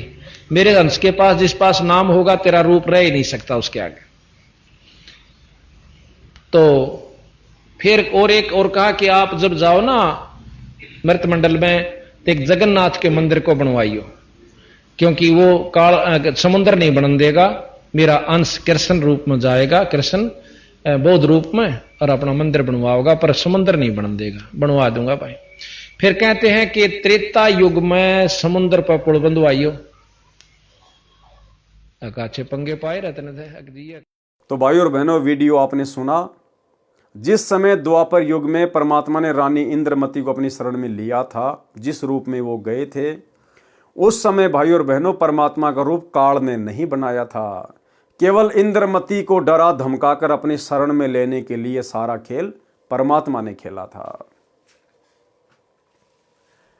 आवाज लगाई, इंद्रमती इंद्रमती। उसको तो पहले ही डर था, सुमरण करती रही, काल की तरफ नहीं देखा। 2 मिनट के बाद जब देखा तो काल का स्वरूप बदल गया। काल का ज्यों का त्यों चेहरा दिखाई देने लगा। करुणा में साहिब का स्वरूप नहीं रहा। जब काल ने देखा कि तेरा तो स्वरूप ही बदल गया, वह जान गया कि इसके पास कोई शक्ति युक्त मंत्र है। ये कहकर चला गया कि तुझे फिर देखूंगा। अब तो बच गई। रानी बहुत खुश हुई, फूली नहीं समाई। कभी अपनी बांदियों को कहने लगी कि मेरी मृत्यु होनी थी, मेरे गुरुदेव ने मुझे बचा लिया। राजा के पास गई तथा कहा कि आज मेरी मृत्यु होनी थी, मेरे गुरुदेव ने रक्षा कर दी, मुझे लेने के लिए काल आया था। राजा ने कहा कि तू ऐसे ही ड्रामे करती रहती है, काल आता तो क्या तुझे छोड़ जाता? ये संत वैसे बहका देते हैं, अब इस बात को वह कैसे माने। खुशी खुशी में रानी लेट गई। कुछ देर के बाद सर्प बनकर काल फिर आया और रानी को डस लिया। ज्यों ही सर्प ने डसा, रानी को पता चल गया। रानी जोर से चिल्लाई, मुझे सांप ने डस लिया। नौकर भागे। देखते देखते एक मोरी पानी निकालने का छोटा छिद्र में से वह सर्प घर से बाहर निकल गया। अपने गुरुदेव को पुकार कर रानी बेहोश हो गई। करुणा में कबीर साहिब वहां प्रकट हो गए। लोगों को दिखाने के लिए मंत्र बोला। वे तो बिना मंत्र भी जीवित कर सकते हैं, किसी जंत्र मंत्र की आवश्यकता नहीं है। इंद्रमती को जीवित कर दिया। रानी ने बड़ा शुक्र मनाया कि हे बंदी छोड़, यदि आज आपकी शरण में नहीं होती तो मेरी मृत्यु हो जाती। भाई और बहनों, इस घटना को जन्म देकर ऐसी लीला करके परमात्मा ने इंद्रमती को भक्ति मार्ग पर दृढ़ कर दिया। साहिब ने कहा कि इंद्रमती, इस काल को मैं तेरे घर में घुसने भी नहीं देता और यह तेरे ऊपर हमला भी नहीं करता, परंतु तुझे विश्वास नहीं होता। तू ये सोचती कि मेरे ऊपर कोई आपत्ति नहीं आनी थी। गुरुजी ने मुझे बहका कर नाम दे दिया, इसलिए तेरे को थोड़ा सा झटका दिखाया है। क्या कह रहे परमात्मा?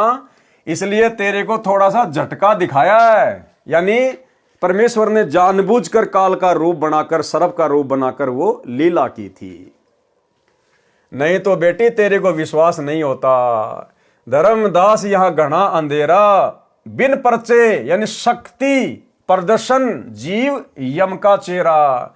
तो परमेश्वर ने जानबूझकर शक्ति का प्रदर्शन किया था। अन्यथा अगर जोगजीत का भी रूप ये काल बनाएगा तो भाई और बहनों ये त्रिकुटी पे बनाएगा। त्रिकुटी से पहले ये कुछ नहीं करता, जीव को नहीं छेड़ता। ये त्रिकुटी पर रूप बनाएगा, वहां पे ठगेगा ये। कबीर साहिब करुणामय ने कहा कि अब जब मैं चाहूंगा तब तेरी मृत्यु होगी। गरीबदास जी कहते हैं कि गरीब काल डरे करतार से, जय जय जय जगदीश, जोरा जोरी झाड़ती पगरज डारे शीस। ये काल कबीर परमेश्वर से डरता है और ये मौत कबीर साहिब के जूते झाड़ती है, अर्थात नौकर तुल्य है। फिर उस धूल को अपने सिर पर लगाती है कि आप जिसको मारने का आदेश दोगे उसके पास जाऊंगी, नहीं मैं नहीं जाऊंगी। अब बताओ ये मौत कितनी डरती है और ये काल कितना डरता है परमात्मा से, फिर भला ये परमात्मा का रूप कैसे बना लेगा। इसलिए वर्तमान में सतगुरु रामपाल जी अपने वास्तविक सतलोकी रूप में हैं और इनका रूप भाई ये काल ना तो यहां बना सकता ना त्रिकुटी पे बना सकता। गरीब काल जो पीसना जोरा है पणिहार, ये दो असल मजूर हैं मेरे साहिब के दरबार। ये काल जो यहाँ का 21 ब्रह्मांड का भगवान ब्रह्म है, जो ब्रह्मा विष्णु महेश का पिता है, ये तो मेरे कबीर साहिब का आटा पीसता है। अब बताओ भगवान का आटा पीसने वाला कैसे भगवान का रूप बना लेगा। अर्थात पक्का नौकर है और जोरा यानी मौत मेरे कबीर साहिब का पानी भरती है, अर्थात एक विशेष नौकरानी है। ये दो असल मजूर मेरे साहिब के दरबार में हैं। कुछ दिनों के बाद करुणामय कबीर साहिब फिर आए, रानी इंद्रमती को शतनाम प्रदान किया। फिर कुछ समय के उपरांत करुणामय साहिब ने रानी इंद्रमती की अति श्रद्धा देखकर सारनाम दिया, परम पद की उपलब्धि करवाई। परमेश्वर करुणामय रूप से रानी के घर दर्शन देने जाते रहते थे तो इंद्रमती प्रार्थना किया करती थी कि मेरे पति राजा को समझाओ मालिक, ये भी मान जाए, आपके चरणों में आ जाए तो मेरा जीवन सफल हो जाएगा। अब ये भी जीव की कमजोरी होती है कि मेरा पति भी आपके चरणों में आ जाए तो मेरा जीवन सफल हो जाए। ये भी जीव की एक कमजोरी होती है।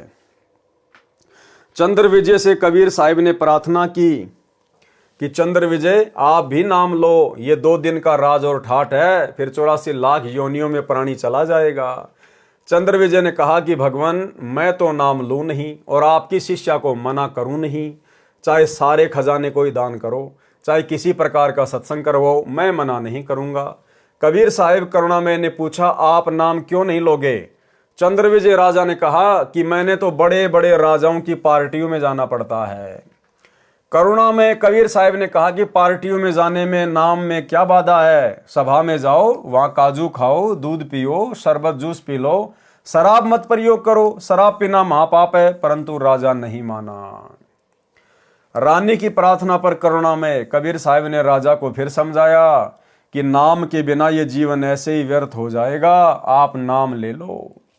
अब देखो भाई और बहनों, यहां पर एक पॉइंट है जो हम सब ने समझना है। करुणा में कबीर साहिब ने कहा कि पार्टियों में जाने में नाम को क्या बाधा करेगा, यानी आप पार्टियों में जाते हो जाओ, उससे नाम पे क्या दिक्कत आएगी। सभा में जाओ, वहां काजू खाओ, दूध पियो, शरबत जूस पियो, शराब मत पियो। तो कहीं कोई भाई ये सोच ले कि भाई हम भी पार्टियों में जा सकते हैं, हमने केवल वहां पर भंडारा तो नहीं खाना, जूस वास पी लेंगे, सादा भोजन कर लेंगे, बकवाद नहीं करेंगे। लेकिन भाई और बहनों, वर्तमान समय में ये बकवाद भी नहीं चलेगी। आप कहीं भी जॉब करते हैं, आपके बॉस के लड़के का जन्मदिन है, तो आप इस बात को आधार बना के कहीं पार्टी में चले जाओ कि भाई गुरुजी ने कह रखा है कबीर सागर के सरलार्थ में कि पार्टी में जाने से थोड़ी नाम खंड होता है। भाई और बहनों, वर्तमान में खंड होगा, वर्तमान में मर्यादा टूटेगी। वर्तमान में हमने ऐसी किसी पार्टी में नहीं जाना है ये सोचकर कि वहाँ पर सादा खाना खा लूँगा और कोई बकवाद नहीं करूँगा। ये वर्तमान में बिल्कुल भी नहीं चलेगा। वर्तमान में यदि आप किसी जन्मदिन की पार्टी में जाओगे या अन्य किसी फंक्शन में जाओगे तो उस भीड़ में भीड़ करने के कारण आपका समर्थन हो गया, आपका सहयोग हो गया। उस पार्टी में जाने मात्र से आपका सहयोग माना जाएगा और तुरंत आपकी मर्यादा खंडित होगी। अगर ज्ञान समझ में आ गया, भगवान समझ में आ गया, तो ऐसी बकवादों की तरफ तो हमने मुंह करके भी नहीं सोना, मुंह करके भी। हाँ, यदि आपके घर में ही यदि कोई जन्मदिन पार्टी मना रहा है, परमात्मा के ज्ञान को नहीं मानता है, तो घर छोड़ के तो हम जाएंगे नहीं। हमने उस दिन उनकी किसी भी फालतू की पूजा पाठ में, बकवादों में सहयोग नहीं करना। बाकी घर आए को खाना खिला सकते हैं, हम सेवा हम कर सकते हैं, लेकिन फालतू की पूजा पाठ या बकवाद में हमने कोई सहयोग नहीं करना है। रानी की प्रार्थना पर करुणामय कबीर साहब ने राजा को फिर समझाया कि नाम के बिना यह जीवन ऐसे ही व्यर्थ हो जाएगा, आप नाम ले लो। राजा ने फिर कहा कि गुरुजी, मुझे नाम के लिए मत कहना, आपकी शिष्या को मैं मना नहीं करूंगा, चाहे कितना ही दान करे, कितना ही सत्संग करवाए। साहिब ने कहा कि बेटी, इस 2 दिन के झूठे सुख को देखकर इसकी बुद्धि भ्रष्ट हो चुकी है, तू प्रभु के चरणों में लगी रहे, अपना आत्म कल्याण करवा। मृत्यु के उपरांत कोई किसी का पति नहीं, कोई किसी की पत्नी नहीं, 2 दिन का संबंध है, अपना कर्म बना बेटी। जब इंद्रमती 80 वर्ष की बूढ़ी हुई, कहाँ 40 साल की उम्र में मर जाना था। जब शरीर भी हिलने लगा तब करुणामय कबीर साहिब बोले, अब बोल इंद्रमती, क्या चाहती है? चलना चाहती है सतलोक? इंद्रमती ने कहा कि प्रभु तैयार हूं, बिल्कुल तैयार हूं दाता। करुणामय साहिब ने कहा कि तेरे पोते या पोती या किसी अन्य सदस्य में कोई ममता तो नहीं है? रानी ने कहा, बिल्कुल नहीं साहेब, आपने ज्ञान ही ऐसा निर्मल दे दिया, इस गंदे लोक की क्या इच्छा करूं। कबीर साहिब करुणामय जी ने कहा कि चल बेटी। रानी प्राण त्याग गई।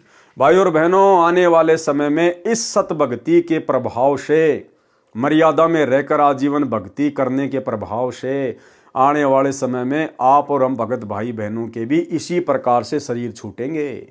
ना कोई बीमारी से, ना कोई रोग से, ना एक्सीडेंट से, ना लड़ाई झगड़े से। बिल्कुल जैसे पका हुआ आम जरा सी हवा लगते ही तुरंत टूट के नीचे गिर जाता है, इस प्रकार से भगत का शरीर छूटता है। लेकिन दुर्भाग्य, वर्तमान में सतलोक आश्रमों से जुड़े हुए भगत भाई बहनों की किस प्रकार से एक्सीडेंट में, लड़ाई झगड़ों में, फांसी खा खा के, कोरोना में, बीमारियों से अकाल मृत्यु हो रही है। आश्रमों में सेवा करते करते भगत लोग ट्रैक्टर के नीचे दब दब के मर रहे हैं, पानी के टैंकर में मर रहे हैं आश्रमों में। और फिर भी पीला पर्चा निकाल के भगत समाज को गुमराह कर दिया जाता है कि गुरुजी का आदेश आ गया, वो तो मेरा सैनिक था, वो तो सतलोक गया। जबकि परमात्मा क्या कह रहे हैं? ये मौत परमात्मा के हुक्म से चलती है कि हे परमेश्वर, आप जिसके पास जाने को कहोगे उसी के पास जाऊंगी, अन्यथा आपके भगत को हाथ भी नहीं लगाऊंगी। और भाई और बहनों, अगर भक्तों की मौत भी इसी प्रकार से भक्तिहीन जगत वाले लोगों की तरह एक्सीडेंट में यानी किसी बीमारी से तड़प तड़प के होगी, फिर एक भक्ति करने वाले भगत में और बकवाद करने वाले जगत के व्यक्ति में भला क्या अंतर हो गया? अगर जगत वालों की तरह ही भगत को मरना है तो एक छोटा सा सत्संग जिसमें गुरुदेव यही समझा रहे हैं कि मेरे भक्तों की मौत जगत वालों की तरह नहीं होगी। सुनिए सत्संग। परमात्मा कहते हैं, भाई कहाँ जन्मे कहाँ पाले पोसे और खूब लड़ाए लाडे, ना बेरा इस देह के कहाँ खंडेंगे हाडे, ना जर बेरा कित मारेगा काल। कबीर कहाँ गर्बियो ये काल गह करके से, ना बेरा कित मारेगा यो के घर के परदेश। कहते हैं के फूला फिर से छोटे से नकली सुख मान रहा तू, और काल जो है तेरे बाल पकड़ेगा। काल गह कर केश, कर माने हाथ, केस माने बाल, और ना बेरा कित मारेगा के घर के प्रदेश। अब आपने उस आंध्र प्रदेश के मुख्यमंत्री की स्थिति देखी, ने कह रहे किसी जगह मारेगा काल की तो पानी पैनी अभी ना पावे, वहाँ पटका ठा के 3 दिन मत नो बेरा पट्टा पड़ा कहाँ पर है। तो पुण्यात्माओं, बात ये नहीं कि वो मर गए इस तरीके से, लेकिन जो थोड़े से जिनको हम बड़े व्यक्ति मानते हैं उनकी दुर्गति होती दिखे ना, जब ये मन पापी ठीक ठिकाना आ जाता है। आम आदमी तो रोजमर्रा है, उसकी तो चिंता नहीं, मानते नहीं। ऐसे जो जिनको हम सुप्रीम पावर माना थे, मुख्यमंत्री बिरानी के पहाड़ मानते थे हम बिना ज्ञान में, और उसकी के दुर्गति हुई। कहते हैं जो भक्ति नहीं करता उनके ये बिरान माटी होंगी, और जो परमात्मा का नाम लेता है उनके साथ ऐसा नहीं होगा, ये गारंटीड बात है। अगर इतना भी अंतर नहीं है तो फिर भगवान की आवश्यकता ही समाप्त हो जाती है।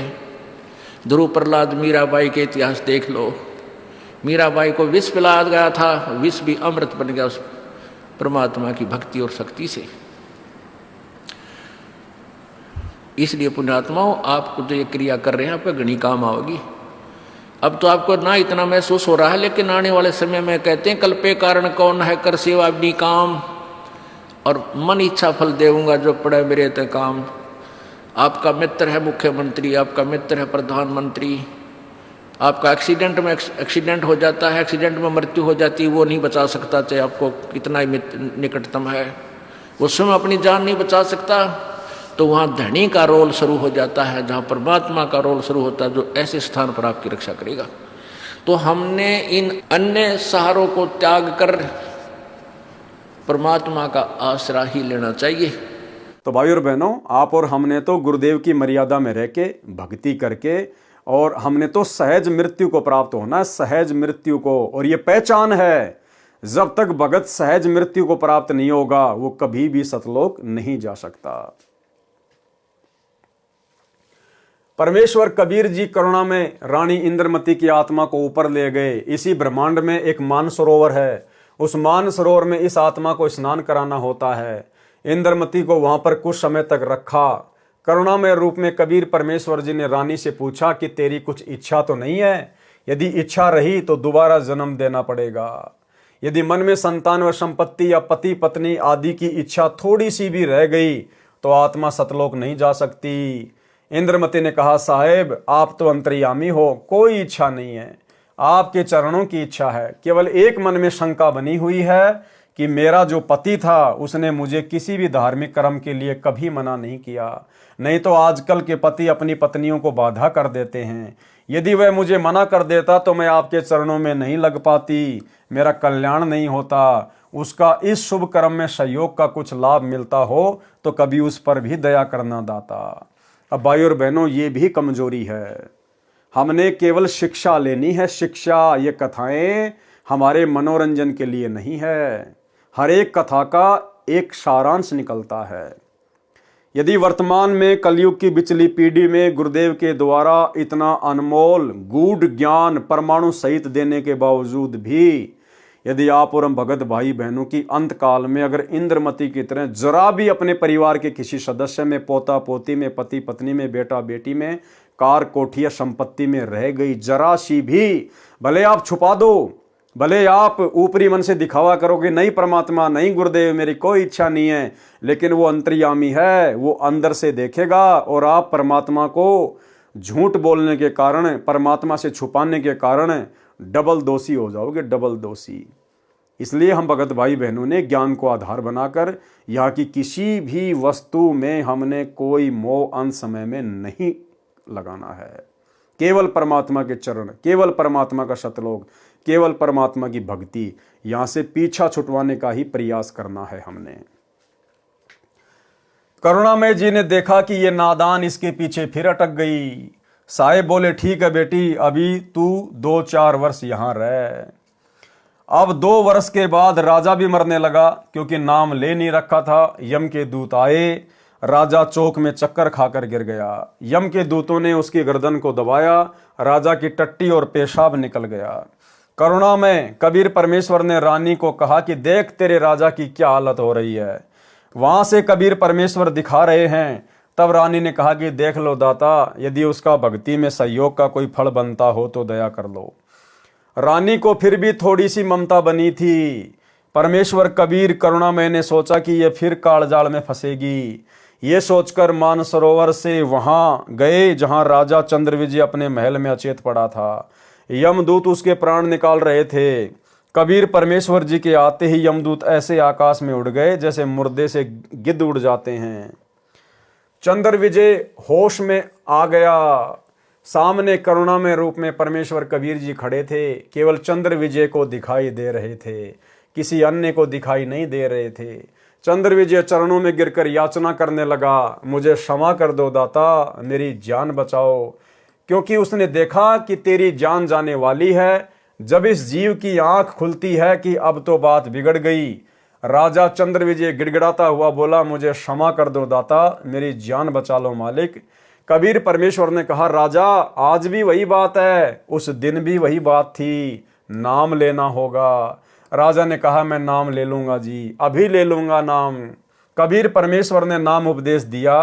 तथा कहा कि अब मैं तुझे 2 वर्ष की आयु दूंगा, यदि इसमें एक श्वास भी खाली चला गया तो फिर कर्मदंड रह जाएगा। कबीर जीवन तो थोड़ा ही भला, जय सत सुमरण होय, लाख बरस का जीवना लेख धरे न कोई। शुभ कर्म में सहयोग दिया हुआ पिछला कर्म और साथ में श्रद्धा से 2 वर्ष के सुमरण से तथा तीनों नाम प्राप्त करके कबीर साहिब चंद्र विजय को भी पार कर ले गए। बोलो सतगुरुदेव की जय। फिर धर्मदास जी ने प्रश्न किया। धर्मदास जी ने कहा, हे कबीर परमेश्वर, हमारे को तो ब्राह्मणों विद्वानों ने यही बताया था कि पांडवों की अश्वमेघ यज्ञ को श्री कृष्ण भगत सुदर्शन सुपच ने सफल की थी तथा भगवान कृष्ण जी ने गीता में कहा कि अर्जुन युद्ध कर, तुझे कोई पाप नहीं लगेगा। ये सर्व योद्धा मेरे द्वारा पहले से मार दिए गए हैं, तू निमित्त मात्र बन जा। कहीं तू युद्ध में मारा गया तो स्वर्ग जाएगा, यदि तू युद्ध में मारा गया तो स्वर्ग जाएगा, यदि युद्ध में जीत गया तो पृथ्वी के राज्य का सुख भोगेगा। उत्तर दिया कबीर परमात्मा ने। कबीर परमेश्वर जी ने कहा, धर्मदास, सुदर्शन सुपथ श्री कृष्ण भगत नहीं था, वह पूर्ण ब्रह्म का उपासक था। सुन पांडवों के यज्ञ के संपूर्ण होने की कथा। कृपया निम्न पढ़ें पाठक जन। परमेश्वर कबीर जी द्वारा बताया पांडव यज्ञ का प्रकरण, जो धर्मदास जी ने सप्तम वेद के पद्य भाग में लिखा है लेखक के शब्दों में। पांडवों की यज्ञ में सुपच सुदर्शन द्वारा शंख बजाना। अब भाई और बहनों, आज के वीडियो में हम केवल इतना ही लेंगे। कल रात्रि 8 बजे हम इस कथा को पांडवों के अश्वमेघ यज्ञ में सुपच सुदर्शन के रूप में, यानी अपने भगत के रूप में कबीर परमात्मा के द्वारा जाकर उनकी यज्ञ को सफल करना, इस प्रकरण को हम कल रात्रि 8 बजे लेंगे। तो आज के वीडियो में केवल इतना ही। कल रात्रि सभी भाई बहन फिर से लाइव जुड़िए। तब तक गुरुदेव भगवान हम सबको आज्ञा दें, इजाज़त दें, आशीर्वाद दें। बंदी छोड़ सतगुरु रामपाल जी भगवान की जय हो।